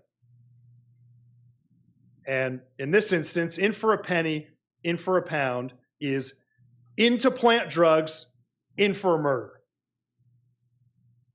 In to plant drugs, way over here, in for a murder, way over here. You're not fools, and you won't be fooled. They need to prove beyond a reasonable doubt, pursuant to the complicity instruction, that she aided and abetted Chad Cobb in the commission of murder and aggravated murder. They cannot do that. She aided and abetted in the commission of planting drugs. They have to prove beyond a reasonable doubt that she shared the same criminal intent as Chad Cobb. Think about his intent. Think about what he did alone in that parking lot without her there. They can see that. She cannot share that intent. She did not share that intent. You heard the stuff about co-defendant testimony. Grave concern, great caution. You've already got a million other reasons to have grave concern and great caution with Chad Cobb. We don't even need to talk about it. They want to say that Erica is now lying to save her behind, right? She's got a vested interest. She'll lie. She'll get up there. She'll say anything to help herself. And if we had the burden of proof in this case, I would tell them they've got a point there. If we had to prove her innocent rather than them having to prove her guilty beyond a reasonable doubt, I'd say, you know what? You got a bit of a point there. But we don't.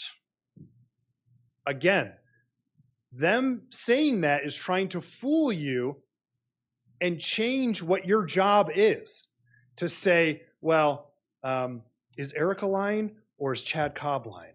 And whoever we think is lying more, that's who loses? No. They have the burden. So let's inquire as to whether the government's witnesses, we don't have to put anybody on. We don't have to do anything. They do. So let's talk about their witnesses and whether they have a vested interest in lying to help themselves. Chad Cobb, yeah. Cindy Cobb, that's her baby. Their witnesses are Team Cobb. Their witnesses have a vested interest to lie. Not to mention the fact that their witnesses, who not only have a reason to lie, their stories and their testimonies are completely implausible. Mr. LaPrinzi made a big deal yesterday out of her, you're only telling the truth now. This happened in 2012. You had all these opportunities. You had all these years to come forward and give this statement and tell the truth. Talked about it a lot. He did that because there's only one thing to criticize her on her statement about: the timeliness of it. There's just one problem with that. This room right here, in front of this jury, is her real opportunity to be sworn in, be under oath, in front of all of you, in front of the cameras, in front of the world, to tell her truth at her trial. That's when a person is going to get a fair shake. That's when a person is going to have their unalienable right to take the witness stand. She didn't have to do any of that. She didn't have to go through all that discomfort and all that risk and all that nervousness, but she did. She got up there and she told her truth. She didn't say anything before because she had an absolute right not to. She'd incriminate herself in this drug planting plot, and she's following the advice of an attorney. I'm not going to criticize her for that. On that witness stand in front of all of you is the only place in the entire world where she can tell her whole truth, and it will be actually considered, because you all have been sitting there considering this evidence. She has faith in you. She doesn't have faith in the police. She has faith in you to look at it from both sides, to look for the logic in it, not Detective Hitchings. He had his mind made up. The state had their mind made up. What were they going to do? Oh, it was about drug planting. I'm sorry, ma'am, this is a whole misunderstanding. Bye-bye aggravated murder and murder? No. She has faith in you. She has faith in this jury's been showing up through endless delays, illness, without a complaint. Showing up here, staying awake, taking notes. She has faith in you. And she has faith that you'll take your job seriously, that you hold them to their burden to rule out logical doubt. Now, there's a lot of testimony here, not about a plan for murder. There's a lot of testimony about Erica being a bad person. She's bad. She's not a good person, therefore she's guilty of murder. If your job was to find beyond a reasonable doubt that in 2012, Erica Stefanko was a bad person, I think the government has a chance on that case. If State of Ohio versus Erica Stefanko is proved beyond a reasonable doubt Erica was a bad person in 2012, they've got a good argument there. But that's not your job. Look through the jury instructions. Find in there where she's charged with being a bad person. Look in there to see that if she's a bad person, that's relevant to anything. It's not in there. It's an attempt to fool you because they think you're fools. We do not. We know that you're going to look right through that. And I'll admit, there's part of me that thinks that back then, the things that Erica did and said would be an indication that she's not the best person. Since then, several important things have happened. She met Mike Stefanko. He sat on that witness stand and he told his truth. And she went to jail. I've been doing this job a long time. And I've seen clients get humbled and people get humbled in all sorts of ways. I've seen people reform in all sorts of ways. It's really nothing better than jail to do that. And she's been sitting in that jail for years and years and years. And she's changed. So, what's your job? Your job is to see through all of those tricks and attempts to fool you from the state, to take your eye off the ball, to make you forget that you just have one job. Hold them to their burden to rule out logical doubt about this case. You know what those logical doubts are. That the most logical plan here is to plant drugs. And we don't even have to prove that. Remember? What's logic here?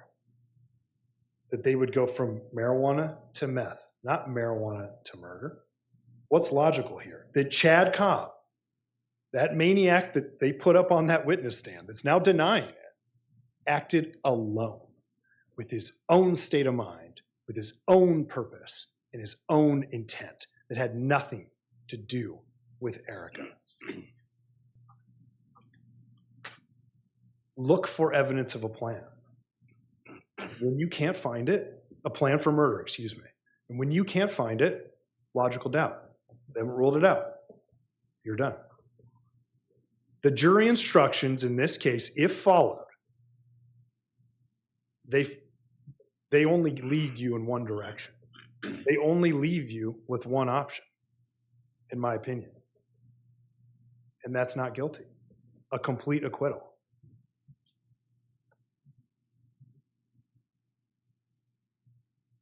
If you're in for a penny, you're in for a pound. If you're in for planting drugs, you're in for planting drugs. That's all she was ever in for.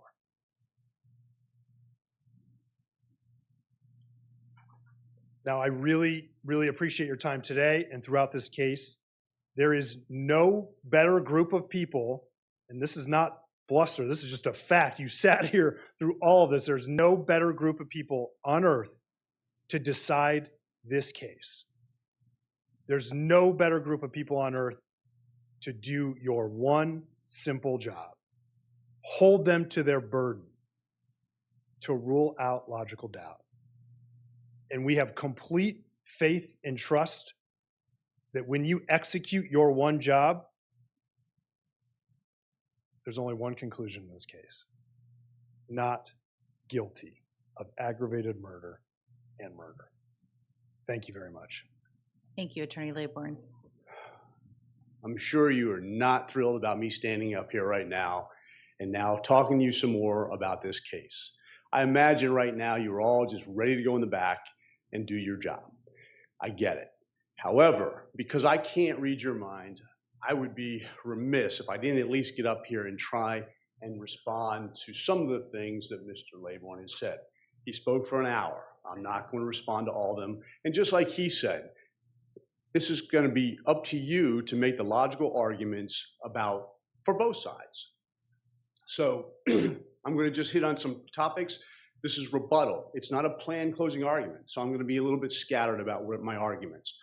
One of the things I first want to do is apologize, because I know I was the one that was sick and that you guys ended up extending your stay here for an additional week because of me, and I apologize for that. Obviously, that has nothing to do with your deliberations, but I appreciate you guys still being here and being included in this. One of the things I got to say right from the start, you have this, right? This is the law.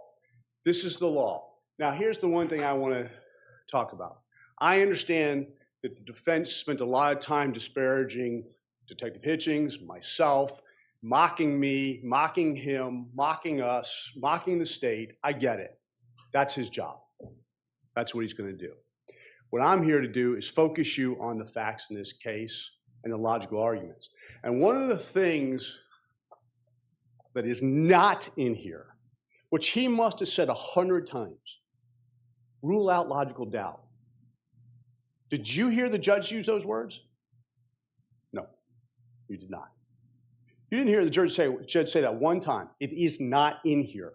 So why is he trying to get you to use that standard when it's not the standard in the state of Ohio? Why? It's a play on words. Why not just use the words that the law is, what the judge said? Why did he say it so many times? Maybe he's trying to fool you.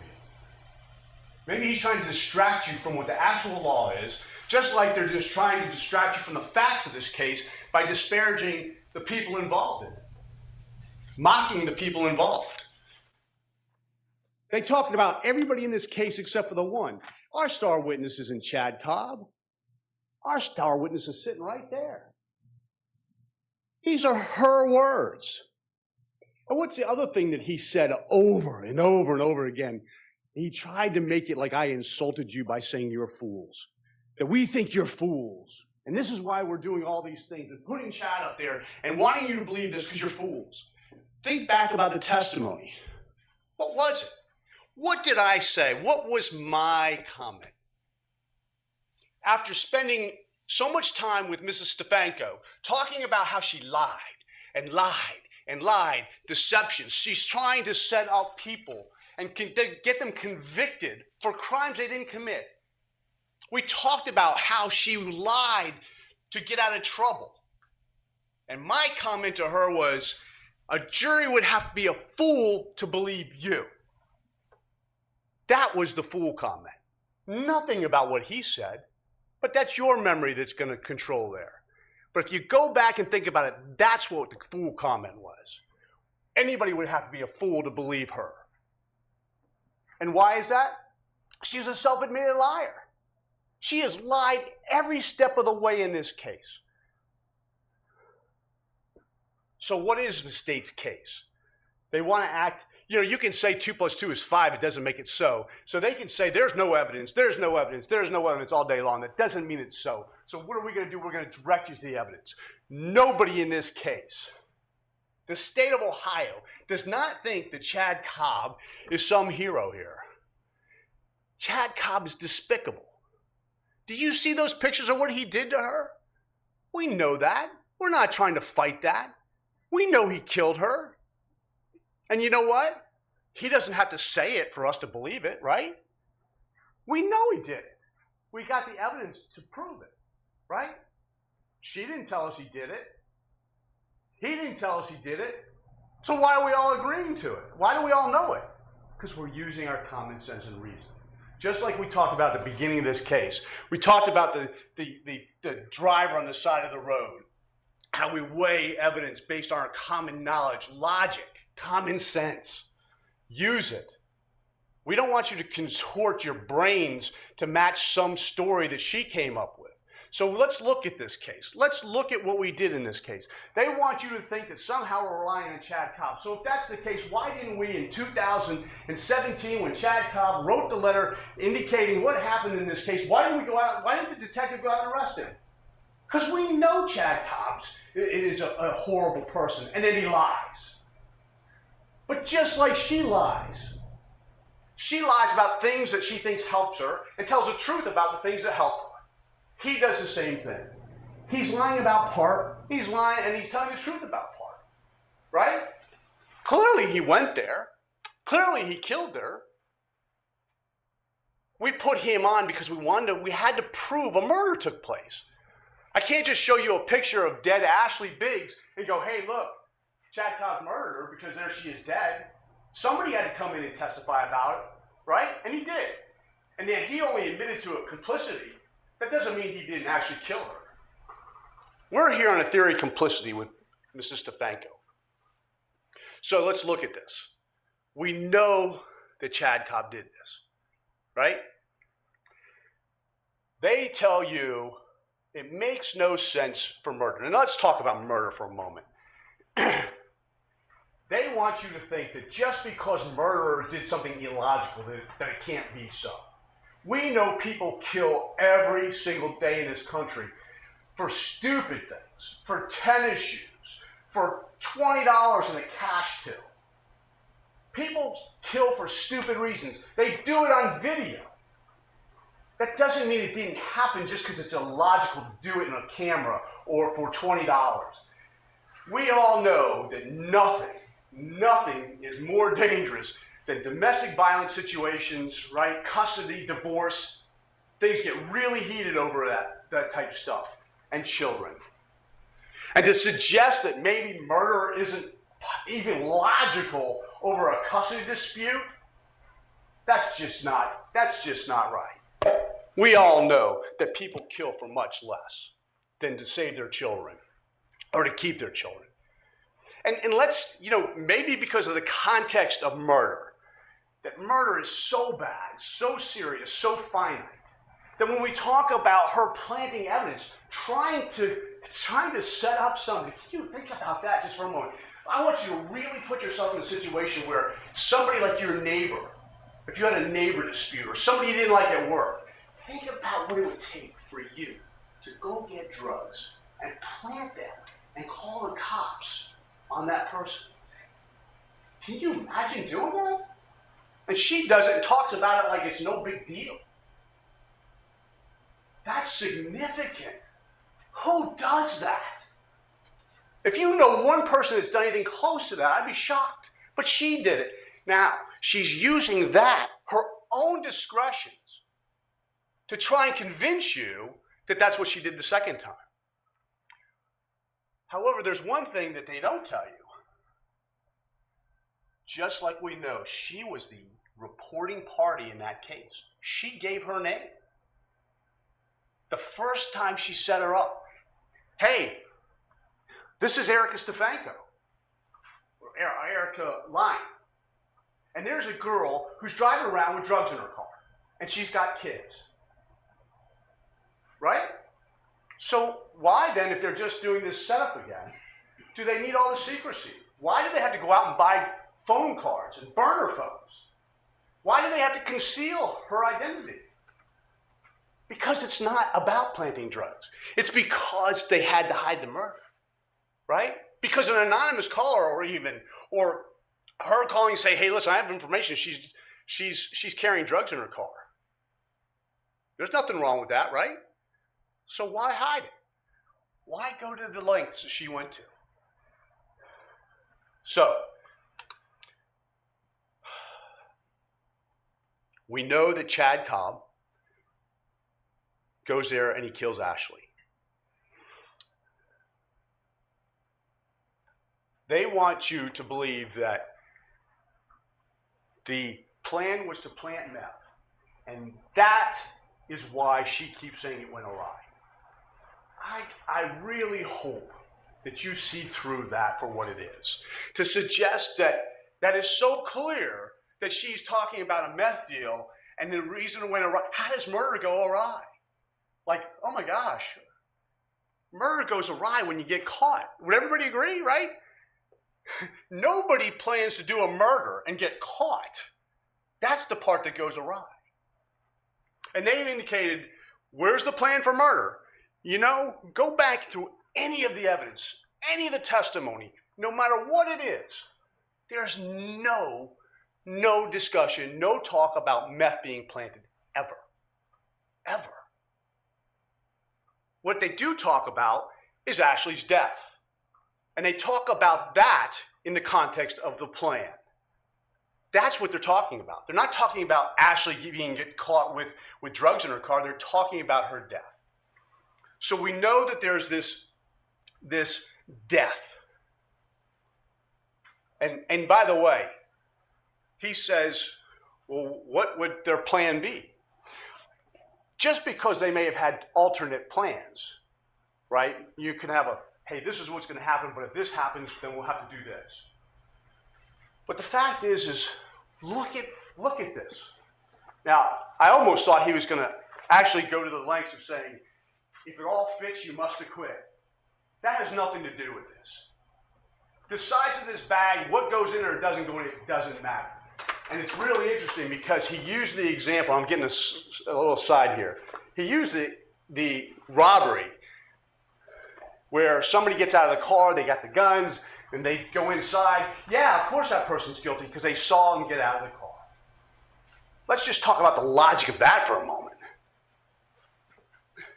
That's exactly the reason why she had to say that he got out of the car wearing a t-shirt and jeans. Because if he got out of the car looking like this picture, wherever it went, looking like that picture, clearly she would have known that he was about to go kill her. Clearly that it wasn't for planting the drugs. I mean, they remembered. And that's why they had to change that. So what does that mean logically? Talking about logic. So the plan was to now all of a sudden go buy cards, phone minute cards, go buy burner phones, and do this whole elaborate plan for her to drive him there when she could have made the call from anywhere. And not only that, he's going to take everything in this backpack, get out of the car, and change. Really? That would kind of be like in the robbery situation, where if the robber got out of the car with his backpack, went into the bank, went in the bathroom, changed his clothes, and then did the robbery. That's what they want you to believe. They want you to believe illogical stuff in order to match her story. Now remember, she's confined by her story by the facts in this case, by that tape recording she had, or that she's on, which she's had for years. She's had that for years. And she's had the opportunity now for 5 years, or whatever it's been, since she's had it, or known about that tape, to come up with this version of events. So, we know that they go there, we know that she's dead, and we know that she has a conversation about it with Cindy Cobb. Take her version out of it. Take her statement out of it. Common sense and reason. You've got a phone call that she is admitting on tape that she did. You've got a murder. You have got Chad Cobb and all the evidence that points to Chad Cobb actually doing the murder. You got her driving there. You got her hiding behind the barn. You got her driving to the field and picking him up after he dumps the body in the field. She is completely involved in that evening. There's no question about that. She doesn't deny that. So now you hear this tape, and all she talks about is the plan. So we know there's a plan, and that's why in our discussions is it comes down to what you believe. If you believe that plan was to kill Ashley, it is unequivocal. Premeditated, prior calculation design murder. And she's complicit in that. We all know that. So the only thing that takes us away from that is her story, which nobody's heard before. She's had years to come up with it. And the only time anybody talked about meth or planting of these drugs that night is her. She is the only one. Think about it. Nowhere in any part of this case, nobody, no person, not Mary Brinkman, not Cindy Cobb, not Chad Cobb, not one person ever talked about that. No person, there's no evidence of that. The only person is her. So the question is, do you believe her? And that's where we come back to being fools. It kind of feels like a little bit like, I don't know, Charlie Brown.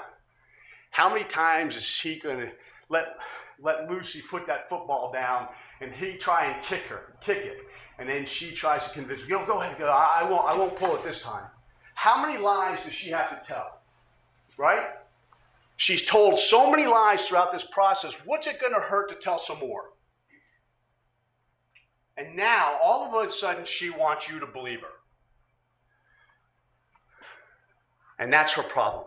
The problem is if you just look at this as a whole, what happened that night, her conversation with Cindy, it clearly matches up that her and Cindy are talking about the murder of Ashley. They're not talking about planting drugs. So, she has a problem because she's not credible. She has a problem because she lies.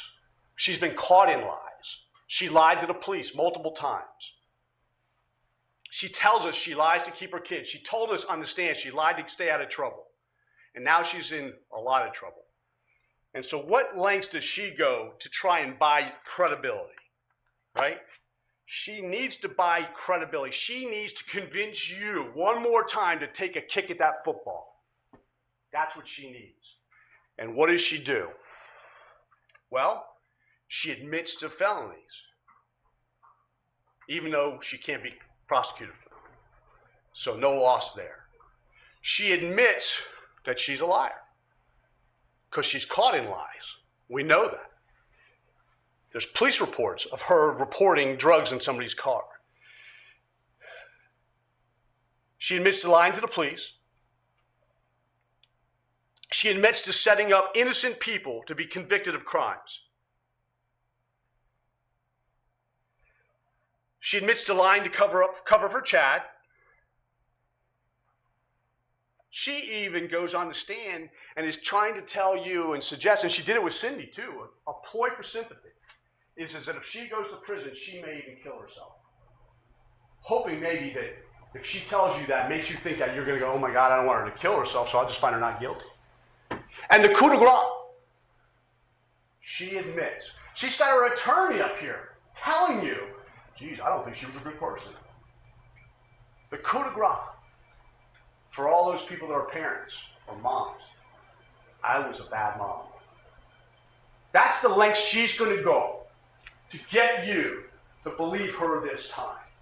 Now, none of that matters, because whether she admits to being a bad mom or not doesn't change it. It doesn't hurt her if she's found not guilty. She doesn't care. She doesn't care. But that's her trying to get you to kick that football one more time.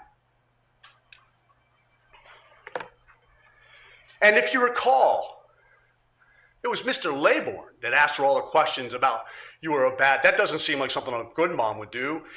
That doesn't seem like something a good person would do. I never asked her one question about being a good person or a bad person or a good mother or a bad mother. The only questions I asked her about was being a liar. And she admitted that because she had to. Like I told you in voir dire, we are not here to prove whether she's a good person or a bad person. I'm not here for that purpose. I'm here for one reason, and that is to determine whether we can firmly convince you that her and Chad Cobb planned on the death of Ashley Davis. And that's it. It's formulaic. Think about the information they put out there. What does Mike Stefanko's, hey, listen, I feel bad for that guy. He's gone through a lot. He's had 2 siblings die, one at a very young age, one of an overdose. He's had a bad situation. I get it. Why did we hear about all that? Why did we hear about them being soulmates? Why did we see pictures of the kids with Mike? Why did we hear about how hard it is to raise all these kids and try and keep the financially everybody afloat? Why? What does that have to do whether she conspired or was complicit with Chad? It's a ploy for your sympathy, to feel bad, like, oh my gosh, well, you know what? I think I'm convinced she did it. I'm convinced she made the call. I'm convinced she brought Ashley there to be killed. But she only made a phone call, so maybe this is too much. Maybe it's overkill to find her guilty of being complicit in a murder. And you know what? She's got kids, and he needs help. And you know what? She might kill herself. That's what that's all about. They're trying to do what? The one thing you can't do, and that is use sympathy to make a decision, whether it be for Ashley's side or her side. But that's what that's all about. That's why it's here. There's no other reason. There's no relevance to any of that. So why are they doing it? It's a distraction from what? Her own words on that tape, admitting to knowing that Chad was going to keep a trophy, the skull. Now, that may have been an exaggeration, but that isn't about meth.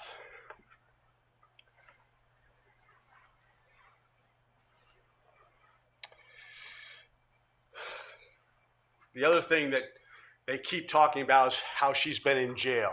And nothing about that has anything to do with this case. Nothing about how long she's been in jail should be any part of your deliberations. Whether she should have been or shouldn't have been in jail this time does not matter. That's not what we're here for. But again, sympathy. Oh, well, she's already spent 4 years in jail, so that's good enough. That is not why you were here. That's for the judge to decide.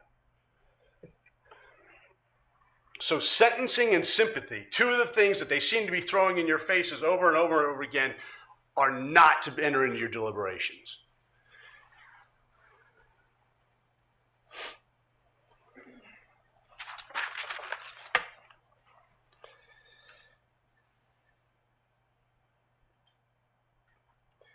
One of the other things, and they talk about the going awry, one of the other things we don't want you to get confused about is, if I go there to kill you, and I'm going to stab you, and you ended up, I saw you had a gun and I ended up shooting you, just because my plan was to stab you, and I ended up shooting you, doesn't mean it wasn't premeditated. It's not the method in which you die. It's the purpose that you go there for. So whether he strangled her and was going to stab her or vice versa, it doesn't matter. So when you hear that the plan went awry, that the fact is it doesn't change the manner that she was killed, okay? And that's just a simple point. I want to make sure that's clear. They did talk a little bit about the perfect plan. So we know that Chad was really upset, and we all know that Ashley kind of disappeared for a little while. There was a couple years there she was gone, and she never came back, right? So, keeping that in mind, and I'm just kidding. They just said, what would the plan be? I'm going to just throw this out there. I don't have to prove this. But in looking at what he had, looking at the history, they were doing all kinds of stuff to try and make Ashley look like a bad mother. And so they go to the extent to try and plant the drugs. That doesn't work. It didn't work. The police didn't buy it. Well, what if we do kill her? If we get away with it, we clearly get Grace back, right? I mean, that makes sense. Now, you and I wouldn't do that, but clearly they did it. We know at least Chad did, right? And you're here to decide whether she was involved in that. So what's the perfect plan? Well, we want to get her somewhere quiet, somewhere dark, somewhere secretive. You saw that place. At nighttime, it's dark, there's no lights. There's a light there, but it's not on. We don't want to shoot her. That makes noise. We don't want blood, because that leaves evidence. So if we go there, we tase her, incapacitate her, tape her mouth shut, strangle her. There's no blood, there's no noise. We can take her and get you, who knows what the plan was originally. I don't know that they initially wanted her to go to the field or not. They could have taken her 100 miles away. And for a long time, people might have thought, hey, she just took off again. Nobody would know. And quite frankly, the fact is but for Ashley spilling blood that night. Because probably it seems like what happened was when he tased her, it didn't work. He must not have made a good connection. Maybe because the clothes were there or whatever. But you can see there's only one there's 2 marks on her back, but only one stuck in. So when he tases her, it doesn't work. That's where it went awry. And she fought back. And you heard she was a stout girl. She fought back, and blood was spilled. Now that whole plan of just getting rid of her without leaving any evidence in that location changes things. And now everything goes awry. Because why? Now there's potentially blood on him, right? If not, he could have gone, and think about it. Even with all that, the only evidence that we had linking him physically to that was some blood on his sock. Now, there's other blood on his clothing. It wasn't tested, but there was blood on his sock. But think about it. If it wasn't for the blood on his clothing, there would be no DNA. There would be no DNA. He could have gotten away with this. If she had been tased, incapacitated, he could have put her in that car, dumped her anywhere, and we would never, we would have suspected him, but what would have been the evidence? There wouldn't have been. That would be a perfect plan. But it went awry because he didn't tase her correctly. He didn't get it done. And that's just one theory. You could probably think of 1,000. But for them to say it's not logical or that it went awry, how can it go awry? She's dead. is going to ride because he got caught. Ladies and gentlemen, I think I've been talking enough, and I always thought when I was in law school that the goal was I was going to get up and I was going to convince everybody of my point of view. I actually hope that I didn't. I hope you already convinced that after hearing closing arguments and the tape that you are already clearly in a position of she's a liar and we can't believe anything she says, and therefore when she says about the meth, I have to completely ignore that because we know she lies to get out of trouble. And what more trouble can you get out of than this, right? The jury instructions say, for reasonable doubt. And remember, reasonable doubt, that's the same standard for a traffic ticket, right? I mean, it's the highest, but the same proof that I would have to prove that you were speeding is the same level of proof we have to prove here.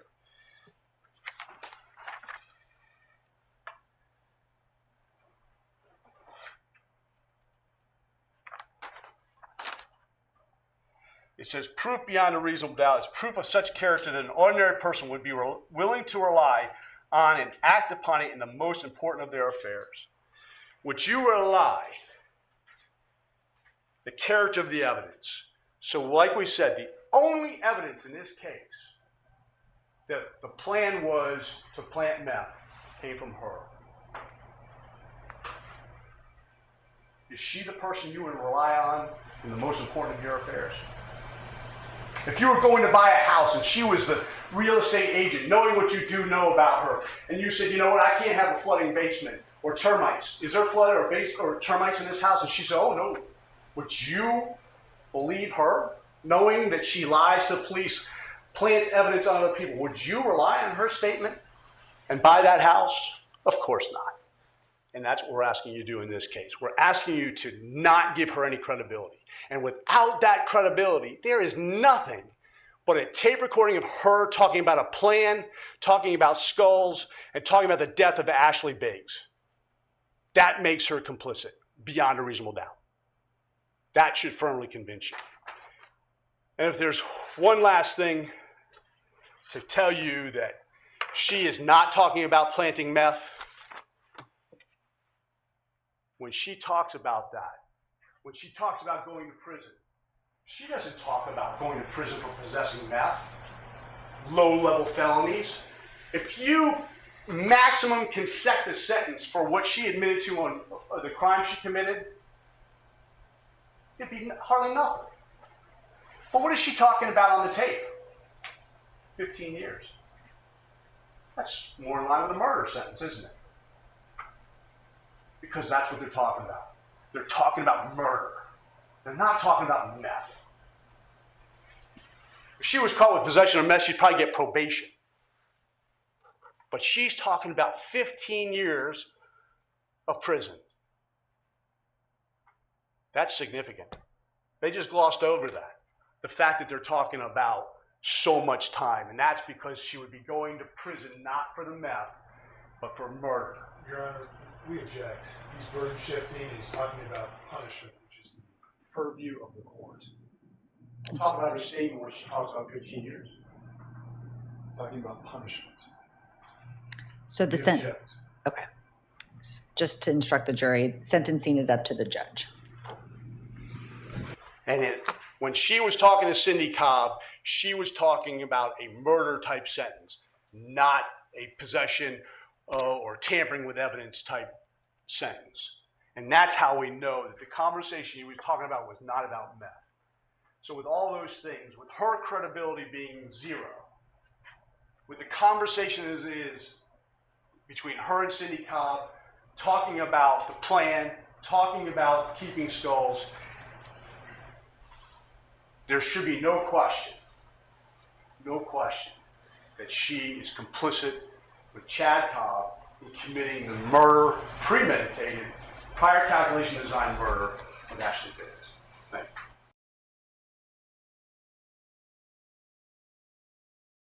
you. All right, so that wraps up the closing arguments, which were interesting. We saw some hostility in there, and the fact that there were at least two objections that we saw was very interesting, as that doesn't tend to happen in the closing arguments. And one led to a full-blown sidebar as well. So now we're going to move on to the verdict before getting to some victim impact statements. Read the jury's decisions. For verdict form 1, count 1, aggravated murder, State of Ohio versus Erica Stefanko, we, the jury, being duly impaneled and sworn, find the defendant, Erica Stefanko, guilty of the offense of aggravated murder as charged in the indictment occurring on or about June 20th, 2012 through June 21st, 2012. And I do have 12 signatures. This says we do so on January 31st, 2024, with 12 members of our jury concurring. On count 2, murder, we, the jury, duly impaneled and sworn, find the defendant, Erica Stefanko, guilty of the offense of murder in the commission of an offense as charged in the indictment occurring on or about June 20, 2012 through June 21, 2012. We do so on January 31st, 2024, with 12 members of our jury concurring. All right, so short and sweet to the point. She is found guilty on all charges. So before we get to the final sentencing, let's hear from the victim's mom and then Grace as their victim impact statements.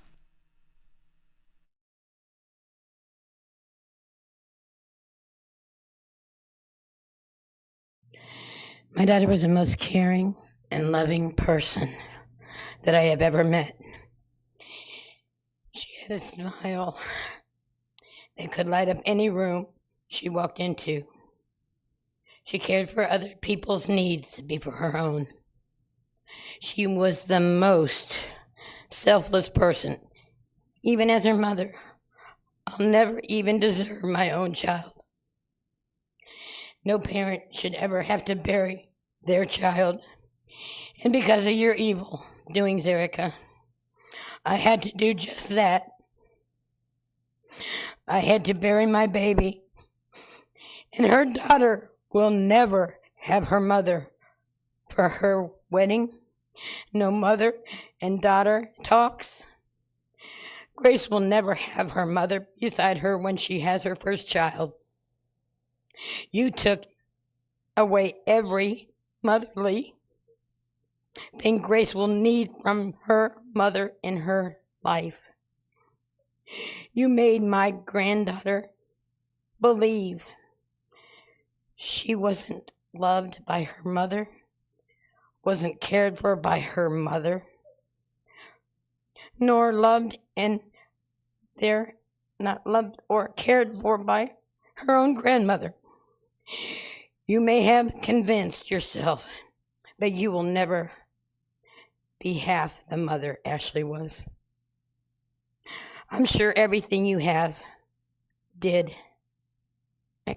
everything you told Grace about her mother has been lies, like you've told the police, you've told this court, and that jury.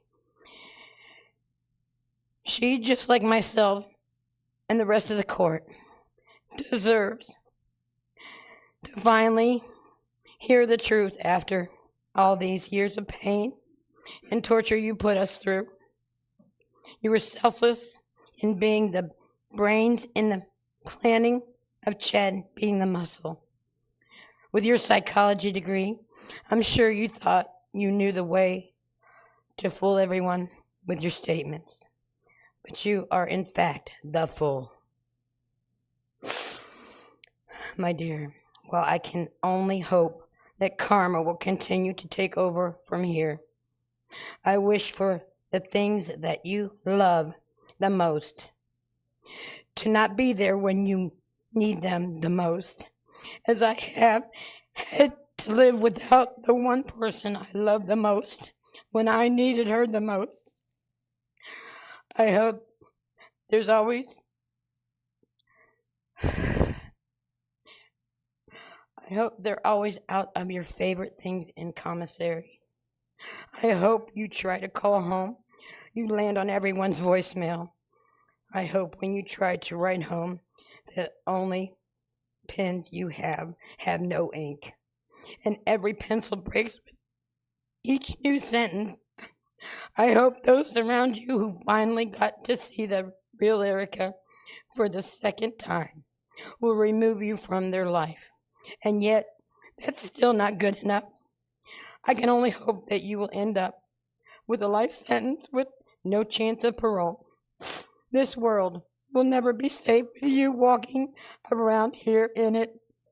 You took everything from me the day you took my only child. Now I can only pray that the court will take everything away from you by giving you life without a chance of parole. I miss you, Ashley. I did this for you. Thank you very much, ma'am. Is there anything else? Okay. Good afternoon. Could you please state your full name? Grace Selena Cobb. Okay, thank you. Go ahead. The impact that Erica Stefanko has caused for me and my family is outrageous. I have to grow up with no mother. I can't celebrate Mother's Day. I can't be with my mom on the holidays. I can't call my mom when I have something exciting to tell her.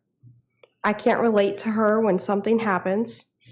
I can't relate to anything that has to do with having a mom because I don't have one here to relate to. Erica, you killed my mother, yet you have shown absolutely no remorse for your actions. Not once have you apologized to the ones you've impacted. Not once have you shed a tear for just feeling a slight bit bad for what you've done. What is disgusting is that you think you can get away with everything again and go home and see your family. See part of my family. My half-brother and sister have to now grow up with no mom by their side. Your children have to suffer because of your actions, but you have no remorse. We were all supposed to be a family. Sometimes couples break up, such as my parents did, but they go out and they find new love, which is perfectly fine. But never did I think I would have to go through the Disney experience of having an evil stepmom, but it turns out nothing is like the movies. You are untrustworthy, you're a liar, you're sickening. But worst of all, you're a killer. You had a plan and you followed through with it. You and Ashley were both supposed to be my mom. Now I have neither. When I was just a little girl, I had loved you. Through all the bruises, the lies, the jealousy, I still had love to give. I loved my mom, Ashley, but you did everything you could to make your plan follow through, and it worked. As you sit in prison, I hope you think about all the people you have hurt and all the remorse that you have yet to show. This world is safer with you being locked up. I can't forgive you for what you've done, and I have no reason to. You don't even ask for forgiveness. These are the consequences for your actions, Erica. And I hope you pray every single day to God for forgiveness because you won't find that out here. Thank you very much, Grace. Wow, those were definitely intense statements. So the moment we've been waiting for is now the sentencing. So we will see what her sentence turns out to be for her guilty charges.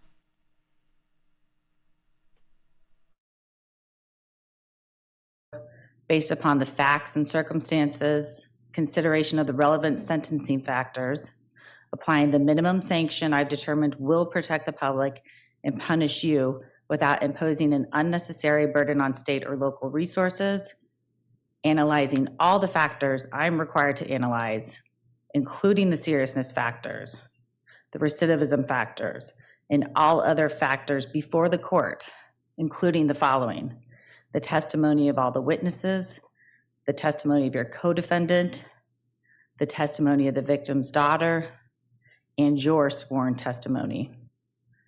Also taking into account the fact that you took the life of a young working woman who was trying to support her only child, the fact you took the life of a young Army veteran who served our country and put others before herself, taking into account that you lured this young Army veteran mother into a dark parking lot late at night while in a car with 4 young children, And this is the most egregious part. That included the victim's own daughter. Also taking into account the secondary trauma that you've caused for individuals in the community, for jurors, for court staff, and everyone else who's had to review the pictures, the testimony, and everything that happened that night. Could you please stand, Mrs. Stefanko? The court is sentencing you to a term of life in prison without the possibility of parole. Please maintain your decorum or you'll be taken out of the court. Understood? Thank you. Again, the court is sentencing you to a term of life in prison without the possibility of parole until after serving 30 full years of imprisonment. As part of your sentence, you must obey all laws, refrain from any offensive conduct, follow all the rules of the department. You are not allowed to use drugs and alcohol, and you may be tested for that. You must follow all the rules of the institution.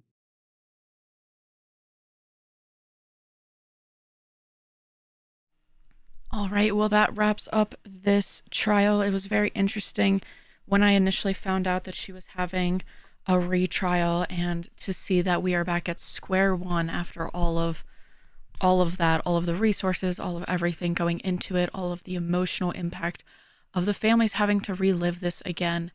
And Erica's back at step one, so she is life without the possibility of parole until after 30 years, with her time added to that she's already done. So that literally just takes her back to where she started. So I think that is, in my opinion, a good outcome of what we probably expected in this trial. Honestly, I didn't think her taking the stand really did her much good. As, you know, talking her way, like I mentioned the other day, talking her way out of those recordings was an interesting take on it. And then, as we heard in the closing today from the prosecution, you know, it was them focusing and hounding on those other illegal acts that they did, knowing that they couldn't get prosecuted for them since they were so long ago. So that was really interesting to hear as well. So thank you again, guys, for hanging out through this trial with me. Super appreciate it. And I will see you guys next time. Have a fantastic rest of your week.